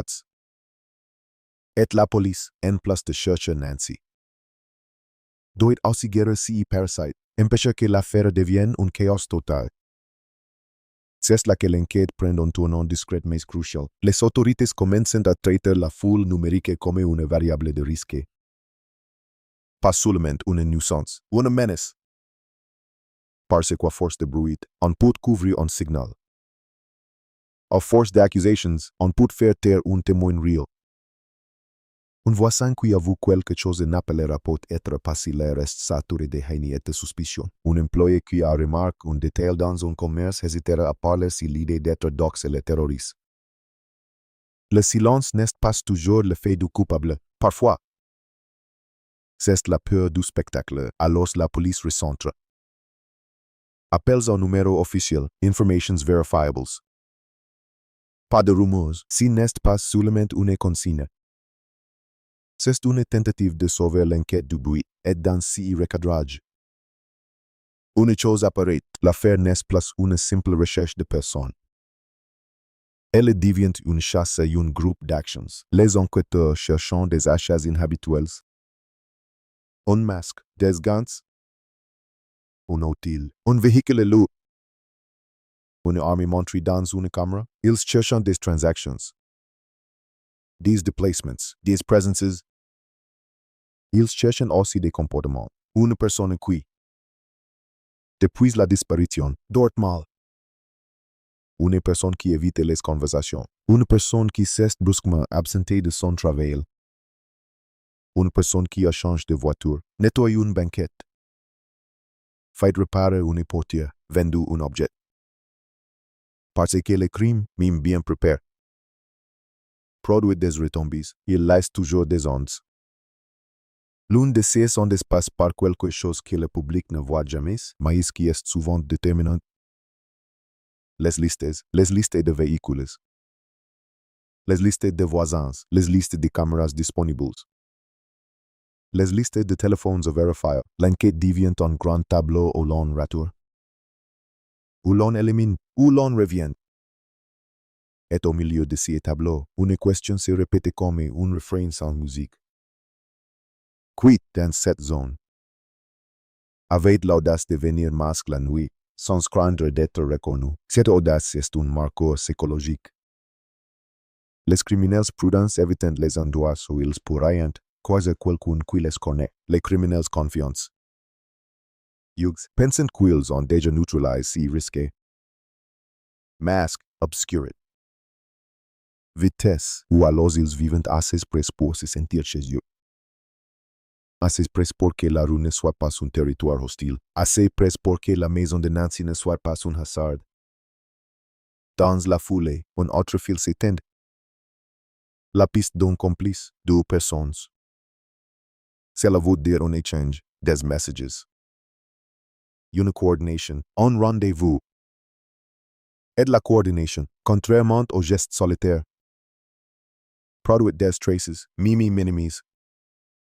Mimi effaces, mimi codes. Les enquêteurs commencent alors à chercher ce qu'ils appellent entre UK.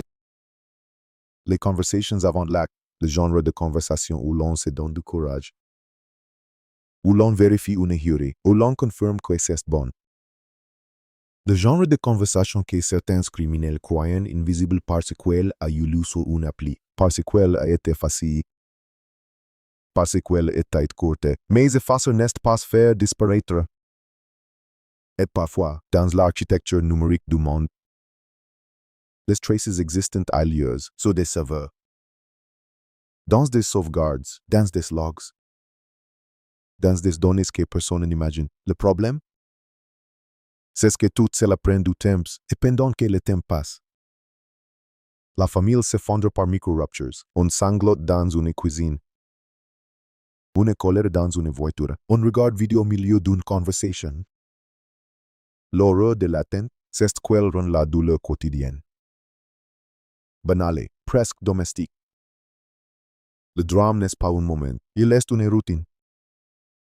Une nuit, l'un des proches finit par s'asseoir devant la maison. Dans la voiture, moteur éteint.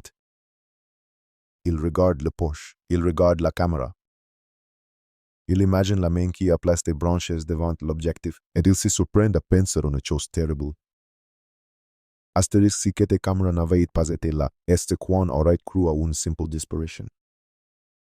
Astérisque est-ce qu'on aurait tardé, est-ce qu'on aurait hésité? Si fragment d'idée le traverse la glace, parce qu'il souligne un autre paradoxe. La caméra n'a pas sauvé Nancy, mais elle a empêché l'affaire d'être absorbée par des explications confortables. Elle force la vérité la plus dure à entrer dès le départ. Quelqu'un a agi. Et lorsqu'on sait qu'un humain a agi, la responsabilité devient insupportable. Parce qu'elle implique qu'un humain le jour suivant. Dans une conférence de presse, les autorités restent prudentes. Mais elles le disent de manière assez nette pour que tout le monde comprenne. Ils ne considèrent pas la disparition comme volontaire. Ils insistent sur la nécessité de signaler toute information. Ils demandent de la retenue. Et surtout, ils répètent une phrase qui, dans ce contexte, sonne comme un couteau. Nous savons que des accusations circulent, elles nous sont à l'enquête. C'est rare, cette franchise. Est-elle une conséquence immédiate? Le public se divise. Certains ressentent de la honte, d'autres se sentent de failles redoublantes. Comme si l'enquête était un jeu de pouvoir, comme si la disparition de Nancy était un champ de bataille narratif. Dans ce chaos, les policiers font ce qu'ils doivent faire. Ils se fermentent, ils gardent leurs cartes. Ils filtrent l'information, ils se donnent un espace pour travailler. Et dans cet espace, un nouveau mouvement se dessine. Des vérifications ciblées, si n'est pas la grande battue. Si n'est pas le hélicoptère au-dessus du désert, c'est l'investigation silencieuse. Des visites discrètes, des recoupements. Des demandes de données, des actions qui ressemblent. De l'extérieur, rien du tout. Mais c'est souvent là que les affaires se résolvent, dans un bureau. Un enquêteur relite une chronologie, il s'arrête sur un intervalle. Il remarque un décalage, un moment où quelque chose aurait dû arriver. Mais n'arrive pas, un moment où une caméra de voisin montre une zone vide. Puis, à peine quelques minutes plus tard, un changement, une ombre. Une variation de lumière, un passage qui ressemble à un passage. Mais qui est trop lisse pour être certain. Il ne dit pas. Eureka, il dit. Reviens là-dessus, et on revient. On demande la vidéo originale, on enlève les compressions. On étire, on stabilise. On cherche les reflets, on cherche les sons. Et peu à peu, l'ombre devient presque uniforme. Si n'est pas encore une plaque, si n'est pas un modèle assur.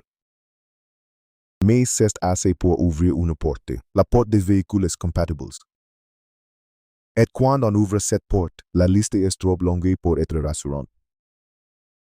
Trop de voitures pourraient en correspondre, trop de possibilités. Mais parmi ces possibilités, certaines sont plus probables que d'autres.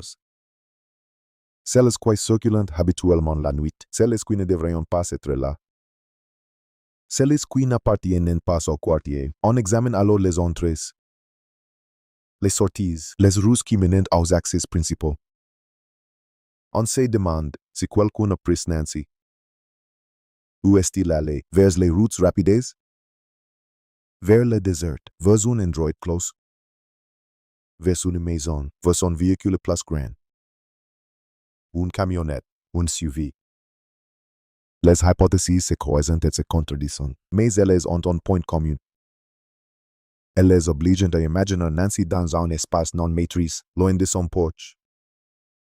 Loin de sa lampe, loin de tout ce qui était sa sécurité. Et cette imagination est insoutenable pour ceux qui l'aiment. Pour tenir, la famille se raccroche à l'idée d'une erreur du ravisseur, parce qu'il y a toujours une erreur. Mime minime, mime invisible. Mime tardive, une erreur de timing. Un message envoyé, un appareil oublié. Un témoin sous-estimé, alors s'ils prennent pour l'erreur. Pas au sens religieux seulement, au sens humain. Asterisk que quelque chose, quelque part. Ai déraillé dans le plan de celui qui a fait cas, asterisk. Et c'est précisément cette idée qui rend l'enquête plus tendue à ce stade, si l'auteur a planifié. Il a aussi planifié la fuite, il a pensé à l'après. Il a pensé aux recherches. Il a pensé à l'attention médiatique. Peut-être même il l'a anticipé, et s'il l'a anticipé. Alors s'il a prévu de s'effondrer dans les décors. C'est une ville entière. L'un des enquêteurs dit une phrase qui reste, parce qu'elle est simple et terrifiante. Le suspect ne ressemble pas à un suspect. Il ressemble à quelqu'un qui s'achète un café. Cette phrase ne vise pas à faire peur, elle vise à rappeler une vérité. La plupart des crimes ne sont pas commis par des monstres visibles. Ils sont commis par des personnes capables. Le lendemain, de sourire à un voisin. Et ce moment-là, l'affaire franchit une ligne psychologique. Elle n'est pas seulement triste, elle est contaminante. Elle infecte les regards que chacun porte sur les autres, et ces regards. Si on ne prend pas garde, finit par devenir la véritable destruction. C'est pourquoi que la police insiste tant sur les faits, c'est pourquoi qu'elle refuse de nourrir les rumeurs. Parce qu'une communauté qui se dévore elle-même devient un terrain parfait pour un coupable. Tout le monde soupçonne tout le monde. Donc personne n'observe vraiment au milieu de cette tension. Un appel arrive sur la ligne officielle, un appel différent. Pas un délire, pas une théorie. Un appel factuel, quelqu'un signale avoir vu un véhicule à une heure étrange. Dans une rue secondaire, avec un comportement qui, sur le moment, semble juste bizarre. Rien de plus. Mais quand on le place sur la carte, quand on le place dans la chronologie, il tombe dans une zone intéressante. Un endroit où l'on pourrait passer pour éviter les caméras principales. L'enquêteur qui reçoit l'appel ne s'emballe pas. Il pose des questions. Il note. Il demande si la personne peut décrire la voiture, le bruit, la direction. Il demande si quelqu'un d'autre était présent. Il demande s'il y avait une lumière, si les phares étaient éteints, si la voiture s'est arrêtée à continu. Puis il raccroche. Et il fait quelque chose de banal, mais décisif. Al compare, est-ce qu'un autre appel parle de la même chose? Est-ce qu'une caméra montre quelque chose qui est droit? Est-ce qu'un voisin mentionne un bruit à ce moment? Et là, une coïncidence apparaît. Petite, fragile. Mais une coïncidence, c'est à ce moment que l'affaire commence à ressembler à ce qu'elle est souvent. Occur une superposition de détails imparfaits qui, ensemble, dessinent une trajectoire. La police n'annonce rien, mais dans les jours qui suivent, certaines actions visibles et déplacent, des agents retournent dans des zones spécifiques. Des recherches ciblées se font là-haut auparavant. En church at large, on voit moins de bateaux spectaculaires. Et plus d'allers-retours discrets. Cela ne veut pas dire qu'ils en trouvent Nancy. Cela veut dire qu'ils croient pouvoir approcher quelque chose, un lieu de passage.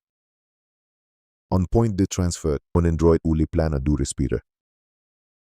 Un lieu où l'auteur a dû, au moins une fois, se sentir exposé. La nuit devient alors le théâtre principal. Parce que la nuit, c'est la zone de confort de celui qui agite masque.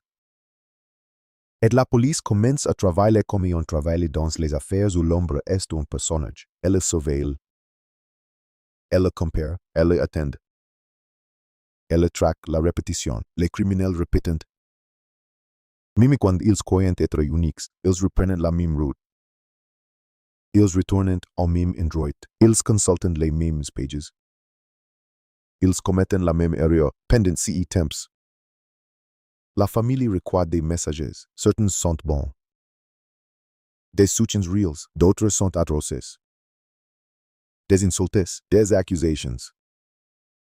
Des gens qui demandent des détails comme on demande un épisode supplémentaire, et dans cette brutalité. La famille découvre une vérité que personne n'apprend volontairement quand une tragédie devient publique. Elle attire autant la compassion que la prédation. Cette découverte transforme aussi leur regard sur le monde. Ils deviennent plus méfiants, plus durs. Plus controls, ils apprennent à verrouiller leur propre récit. Parce qu'ils ont compris que le récit aujourd'hui est une arme, et si verrouillage. Pour les proches, est une seconde douleur. Devoir se protéger au moment où ils auraient besoin d'être ouverts. Dans un échange discret. Quelqu'un de la police laisse filtrer une phrase, presque malgré lui. Nous avons des personnes d'intérêt. Si n'est pas un suspect, si n'est pas une inculpation, mais si est une phrase qui change l'air. Parce qu'une personne d'intérêt, c'est une main posée sur une ombre. Si n'est pas la saisie, c'est le contact. Et si contact déclenche une nouvelle peur, celle de la réaction. Si l'auteur est informé, même vaguement, que la police se rapproche par un ami, par une rumeur, par une intuition, il peut se mettre à bouger, il peut faire disparaître des objets, il peut déplacer un véhicule, il peut brûler des vêtements, il peut changer de téléphone, il peut tenter de fabriquer un alibi. Il peut même tenter de gérer une fausse piste pour détourner l'attention dans les affaires d'enlèvement. C'est souvent là que tout se joue, dans la panique du coupable.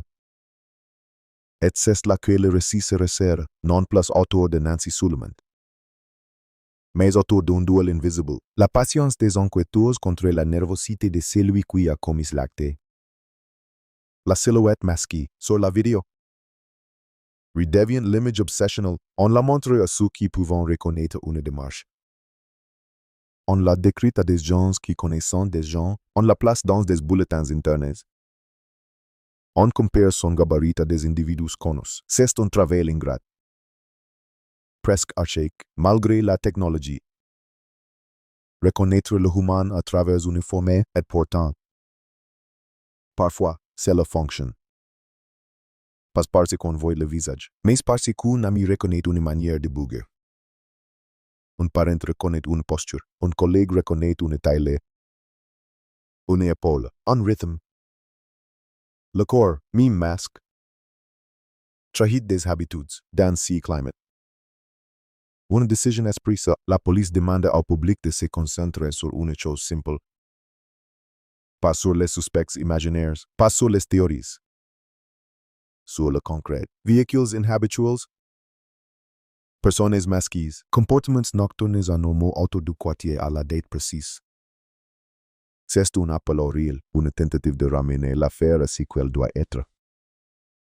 Une enquête, et cela produit un effet étranger. Dans certains esprits, l'affaire se calme. Dans d'autres, elle se crispe. Les rumeurs continuent, mais elles perdent un peu de leur puissance. Parce que la police, publiquement, remet la main sur le volant à cet instant. Quelque chose devient clair, même si personne ne le dit à haute voix. L'enquête est entrée dans sa phase la plus dangereuse, celle où l'on est assez proche pour que l'auteur sente la présence, mais pas assez proche pour l'arrêter. Cette zone, les enquêteurs la connaissent. Ils la respectent, ils avancent lentement. Comme on avance dans une épice où l'on sait que quelqu'un est caché, et la famille. Elle vit dans une tension équivalente. Mais différente, l'espoir revient par vagues. Puis s'écrase. Chaque rumeur de développement devient un coup de tonnerre intérieur. Ils se surprennent à imaginer, à nouveau, que Nancy pourrait être retrouvée, puis ils se punissent pour cette imagination. Comme si l'espoir était une faiblesse, mais l'espoir n'est pas une faiblesse. C'est un instinct, et c'est peut-être cet instinct qui fait que, malgré la fatigue, malgré le bruit, malgré le horreur numérique, malgré le désert autour, la famille continue de parler, continue de montrer son visage. Continue de répéter le nom de Nancy comme on répète une vérité pour empêcher qu'elle s'efface, car il y a une seconde morte. Dans les disparitions, l'oubli, et tant que les noms circulent, l'oubli ne gagne pas. Ce soir-là, alors que la lumière tombait à nouveau sur Catalina Foothills, un enquêteur quitte le bureau tard, il sort. Elle respire l'air froid, elle regarde la ville. Il sait ce que personne ne veut entendre. La plupart des affaires ne se résolvent pas par un moment spectaculaire. elles se résolvent par une accumulation de patience. Il monte dans sa voiture. Et avant de démarrer, elle regarde son téléphone. Un message est arrivé, un message court. En information brute, venu d'un recoupement ou d'un appel. Il ne sait pas encore si qu'est la piste, mais il sait une chose. C'est suffisamment solide pour déclencher une série de vérifications immédiates. Il démarre. Dans le noir, quelque part. C'est lui qui a posé des branches devant une caméra continue, lui aussi. De vivre, peut-être qu'il regarde les actualités. Peut-être qu'il évite de les regarder, peut-être qu'il se persuade qu'il est invisible. Peut-être qu'il commence à comprendre qu'il ne l'est pas. Et dans cette distance entre deux voitures qui roulent dans la même ville, celle de l'enquêteur et celle. Peut-être, tout coupable l'affaire se rapproche d'un point de bascule. Un point où l'ombre pourrait devenir un visage, ou un point out. Sentant la main se poser sur elle, l'ombre décidera de bouger à nouveau. Et si elle bouge, elle laissera forcément une trace. Quelque chose de trop humain pour être effacé. La nuit suivante ne ressemble pas à une répétition. Elle ressemble à un retour sur les lieux d'un crime qui n'a pas encore de nom officiel, mais qui a déjà un goût. Celui de la préparation, dans un bureau éclair au néon. Quelqu'un fait défiler la vidéo une nouvelle fois, toujours la même silhouette. Toujours si masque, toujours si geste calme les branches. Les feuilles, la caméra aveuglée. Et toujours cette portion manquante, si trou noir après l'obstruction. Comme si l'histoire avait été arrachée à l'instant où elle devenait la plus importante, le message recule place tot n'était pas une solution. C'était un caillou dans une chaussure, petite, irritant, impossible à ignorer. Un appel propre, sans history. Sans theory, un véhicule appel qui a une heure précise. Dans un Android précis, avec un détail précis pas un jai un mauvais pressentiment. Mais un jai vuka et comme semble normal.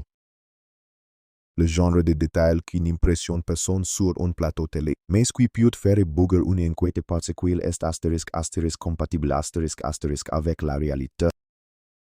Compatible avec une route de vêtements, compatible avec une sortie discrète. Compatible avec le besoin, après une opération risquée, de quitter les artères principales, alors, sans spectacle, l'enquête se déplace. Les grandes bateaux laissent en place des gestes, plus fins, on consulte des cartes. On relève des intersections, on hiérarchise les caméras potentielles. On dresse une liste de routes où l'on peut circuler sans être filmé frontalement, et une autre liste de routes où l'on est filmé sans le savoir par des commerces. Des parkings, des portails automatiques. On remonte les kilomètres, pas comme on poursuit un fantôme. Mais comme ensuite une logique, si l'auteur a pensé à aveugler une caméra. Il a probablement pensé à éviter les autres astérisques, et quand on pense à éviter, on finit presque toujours par répéter les mêmes réflexes, les mêmes itinéraires. Les mêmes heures, les mêmes zones d'ombre. Dans le quartier, personne ne voit ces déplacements. Les habitants voient moins de véhicules marques, moins de Rubens, moins de présence visible, et des interprétants cela de la seule manière possible quand on souffre. Comme un recul, comme une perte. Mais si qu'ils ne voient pas, c'est la deuxième vie de l'enquête, celle qui se fait sans uniformes, sans sirenes, sans annonces. Cette nuit-là, des agents circulent dans des voitures banales. Pas pour piger quelqu'un comme dans un film, mais pour observer un terrain qui, depuis la disparition, a cessé d'être neutre. Une ruelle qui semblait anodine devient un couloir, une sortie de lotissement devient une porte. Un arrêt au stop devient une pause où quelqu'un peut être. A respire, et l'enquête. Elle ose respire. Elle inhale des détails, à une heure tardive. Dans une salle plus calme, quelqu'un assemble trois éléments. Le premier, la fenêtre temporelle approximative de la disparition. Elle n'est pas parfaite, mais elle existe. Encadré par des moments de certitude, le dépôt à la maison, le matin de l'absence. Entre les deux, un intervalle. Et dans cet intervalle, des minutes deviennent précieuses. Le deuxième, la vidéo de la sonnette. Avec son obstruction, le troisième. CE signalement de véhicule, place sur une route secondaire qui contourne les caméras les plus évidentes. Trois éléments ne font pas une preuve, mais ils font une hypothèse. Et une hypothèse, une enquête. Est une direction de travail, alors on ouvre un autre dossier. Plus technique, plus Freud. Celui des véhicules, on ne cherche pas une voiture. On cherche asterisk, un comportement asterisk. Un véhicule qui a circulé de façon inhabituelle à une heure inhabituelle dans une zone inhabituelle. Cela implique de revoir des images de mauvaise qualité, des fichiers compressés, des angles absurdes où l'on ne distingue qu'une phare, qu'une silhouette lumineuse, qu'une forme. On stabilise. On grossit. On compare les proportions. On cherche en détail la position d'un feu, la hauteur d'un pare-chocs, la largeur d'un calandre. C'est de l'archéologie numérique, et parfois, elle donne quelque chose, un model possible. Une plage de véhicules compatibles, si possible, n'est pas satisfaisante pour le public. Mais pour une équipe qui travaille, c'est un premier crochet. Parce que du possible on peut aller vers du probable, et du probable vers du vérifiable. Et pendant que les techniciens travaillent sur des pixels, d'autres travaillent sur des humains. Parce que la vraie question revient. Entente. Asterisk, qui savait, asterisk. Qui savait l'heure à laquelle Nancy rentrait, qui savait qu'elle serait seule. Qui savait qu'une femme de 84 ans pouvait être vulnérable à un moment précis. Qui, dans un rayon restreint, possédait assez de confiance ou d'arrogance pour opérer dans ce quartier sans craindre le hasard d'un voisin insomniaque. L'enquêteur qui mène ces questions n'a pas besoin d'être cynique pour être lucide. Il sait que, dans de nombreuses affaires, l'inconnu masque n'est pas un étranger tombé du ciel. Souvent, il est là de loin. Une connaissance d'une connaissance, une routine observée, un secret partage, un détail glané dans une conversation, un réseau, un travail. Un homme revient parfois dans ces affaires, non pas comme suspect, mais comme point de contact, un prestataire, un livreur, quelqu'un qui a eu accès au quartier, quelqu'un qui sait comment entrer et sortir sans attirer l'attention, à ce stade. Si n'est pas une accusation, c'est une méthode. On cartographie les accès, les habitudes, les présences possibles, la famille. Elle lutte sur un autre front. Le front du récit public, chaque jour. Ils doivent décider si qu'ils dissentent, si qu'ils taisent. Trop parle pour donner des informations aux ravisseurs. Trop se taire alimente les soupçons, c'est une ligne de crête. Et au-dessus de cette crête plane la foule numérique, qui ne pardonne pas l'hésitation. Qui transforme chaque nuance en preuve d'un secret. Ils recueillent encore des messages violents. Des gains qui exigent, qui accusent, qui spéculent. La famille apprend une leçon horrible. Quand une affaire devient consommable, certaines personnes ne voient plus une femme disparue. Elles voient une intrigue, une série, un divertissement, et pendant que ces jeunes réclament des rebondissements. La famille, elle, réclame une seule chose, Nancy. Dans une pièce de la maison familiale, quelqu'un garde une photo posée sur une tablette. Pas pour faire joli, mais pour maintenir une présence. Le sourire de Nancy sur cette photo devient un objet de survie. On le regarde au réveil. On le regarde avant d'essayer de dormir. On s'y accroche comme à on y ancre dans une immersion. C'est dans ce contexte qu'une décision est prise, intensifier la stratégie de l'appel au public. Mais en la canalisant, un message clair. Repeat, sans fioritures. Pas de théories, pas de chasse aux sorcières. Seulement des faits. Le véhiculez-vous? Les comportements nocturnes, les caméras privées, les gains quiantes, peut-être. Une vidéo sans savoir quel compte. Cette demande semble banale, mais elle est cruciale, parce qu'elle s'adresse à une vérité du monde moderne. Tout le monde filme, et presque personne ne regarde vraiment ce qu'il filme.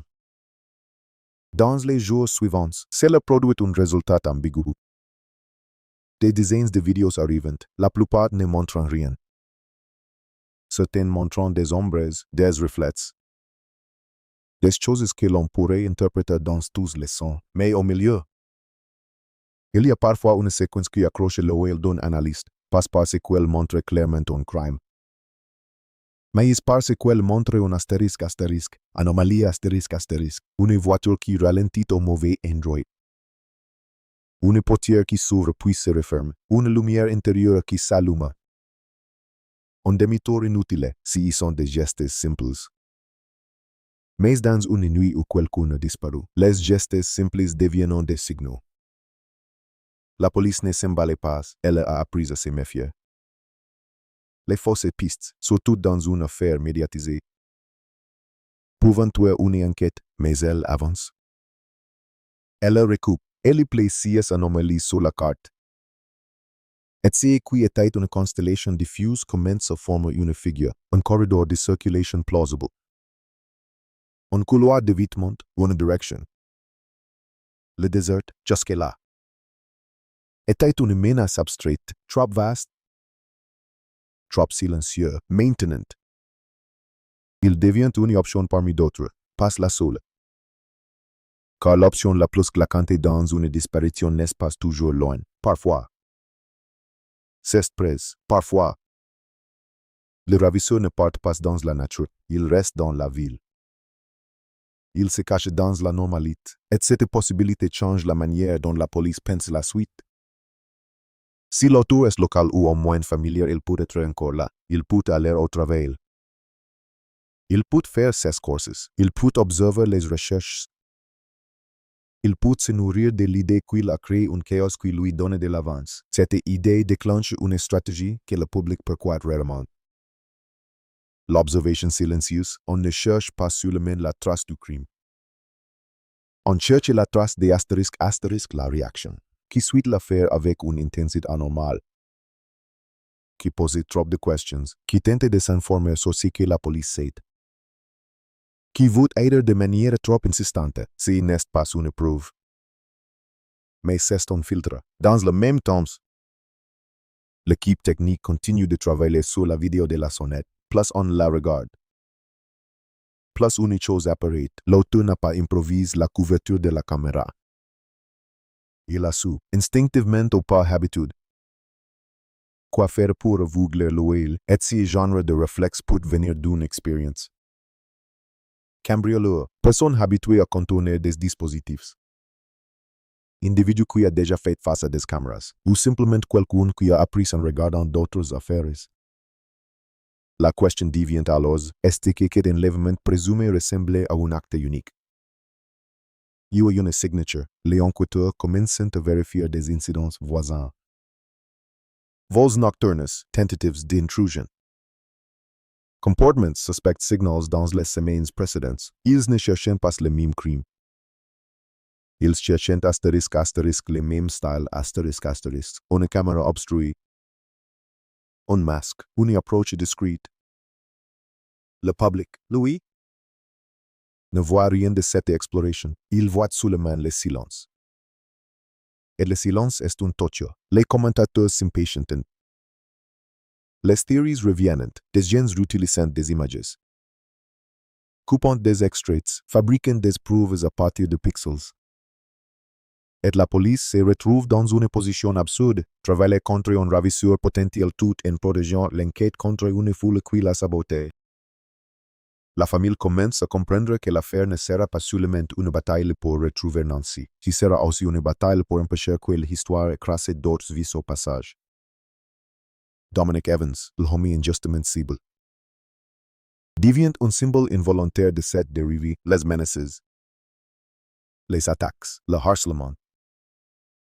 Tout cela montre à quel point le public peut préférer une conclusion rapide, même faussée, à une vérité lente. Et cette préférence est dangereuse, parce qu'elle met une pression sur l'enquête, celle de donner un nom, n'importe lequel, les enquêteurs refusent. Ils s'accrochent à une règle simple. Un nom sans preuve n'est pas une avancée. C'est une explosion. Alors ils continuent. Un soir, un agent recueille une nouvelle piste puzzle.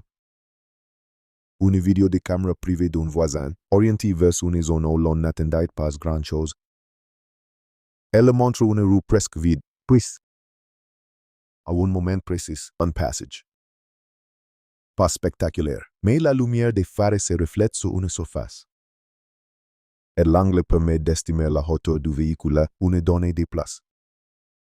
Le genre de données qui, isolé, ne vaut rien, mais qui, ajouté aux autres, commence à réduire le champ, on compare avec les hypothèses. On élimine quelques modèles, on resserre.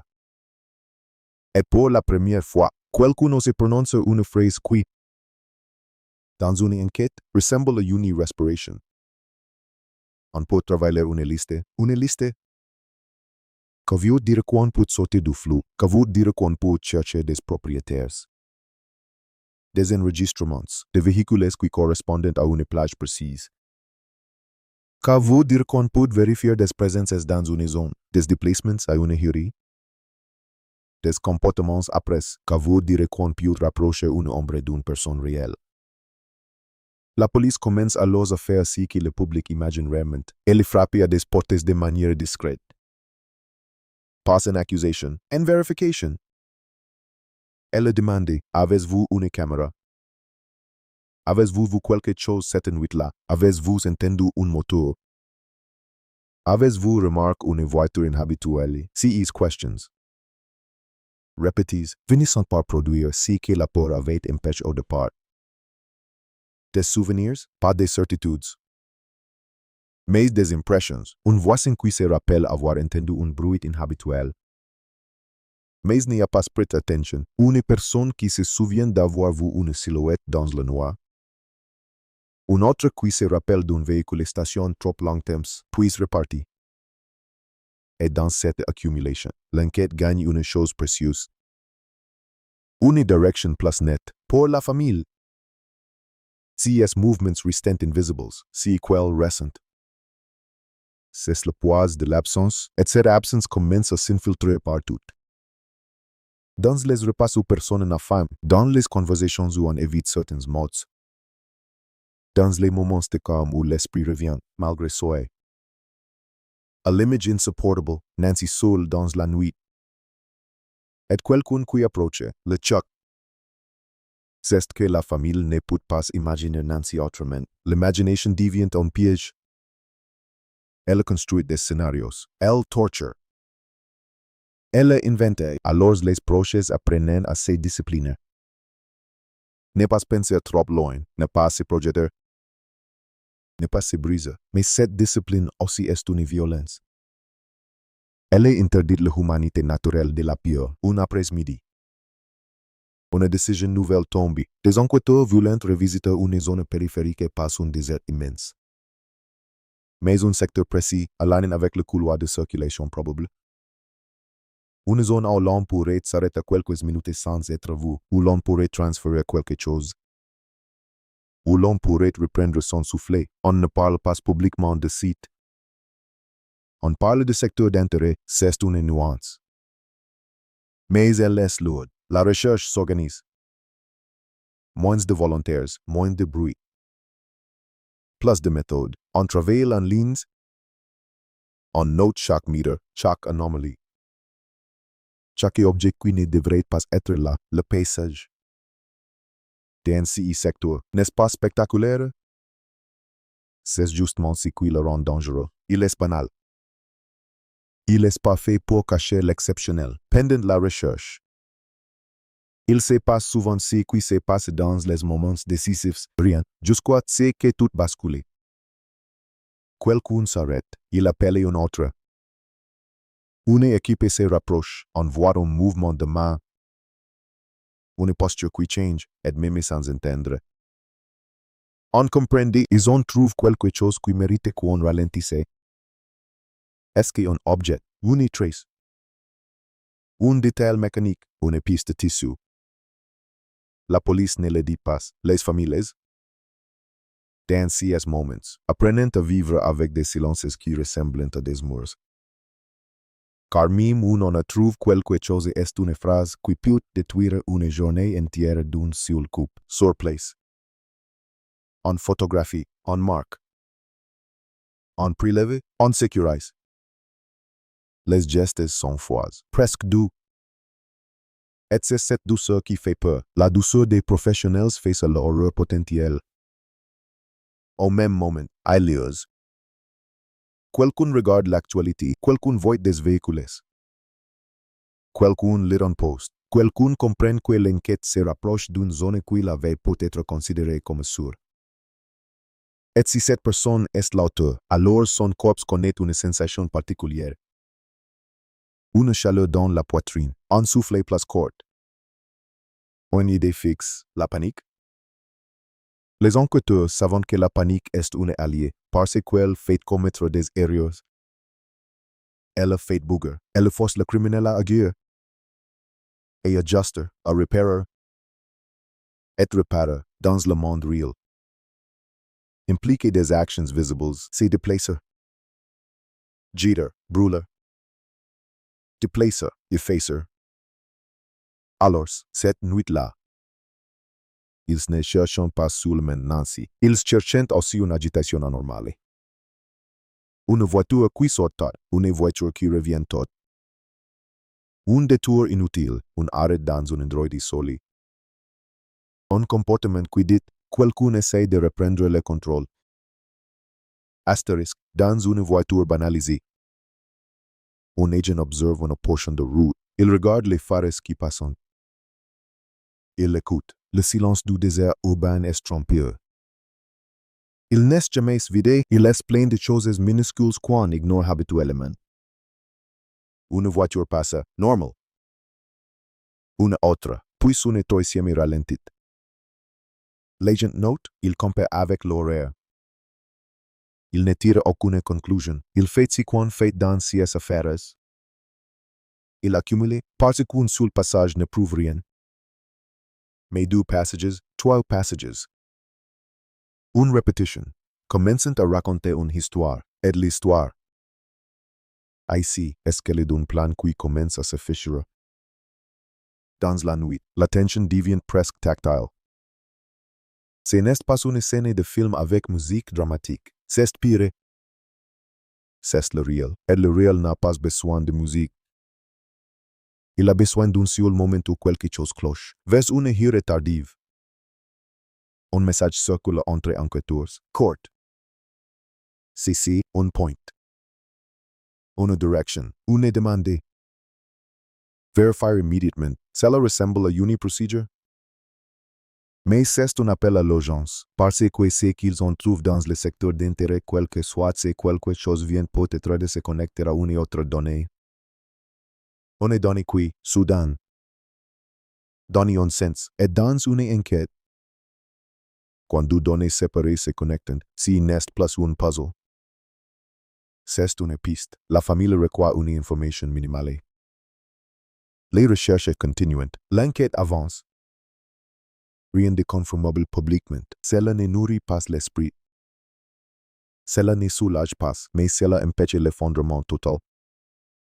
Dans le salon, quelqu'un sert une tasse de café froid sans s'en rendre compte.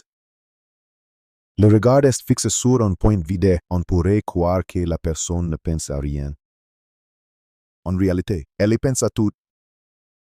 En boucle, sans pause. Et au cœur de cette boucle, une phrase revient. Comme un battement, où est-elle? Astérisque, la police? Elle se rapproche d'une question plus précise. Astérisque qui l'a amené. Astérisque. Mais entre ces deux questions, il y a une troisième. plus dangereux, qui commence à émerger au bord des lèvres sans être prononcé. Asterisk este qu'on peut encore la trouver à temps. Asterisk. Cette question, les enquêteurs ne la posent jamais à voix haute. Ils la transforment en action, ils la transforment en verifications, en recoupments, en heures sans sommeil. Parce que si l'on laisse cette question prendre la place, elle est tout le travail. Alors ils continuent, ils comparent la liste des véhicules possibles avec des présences locales.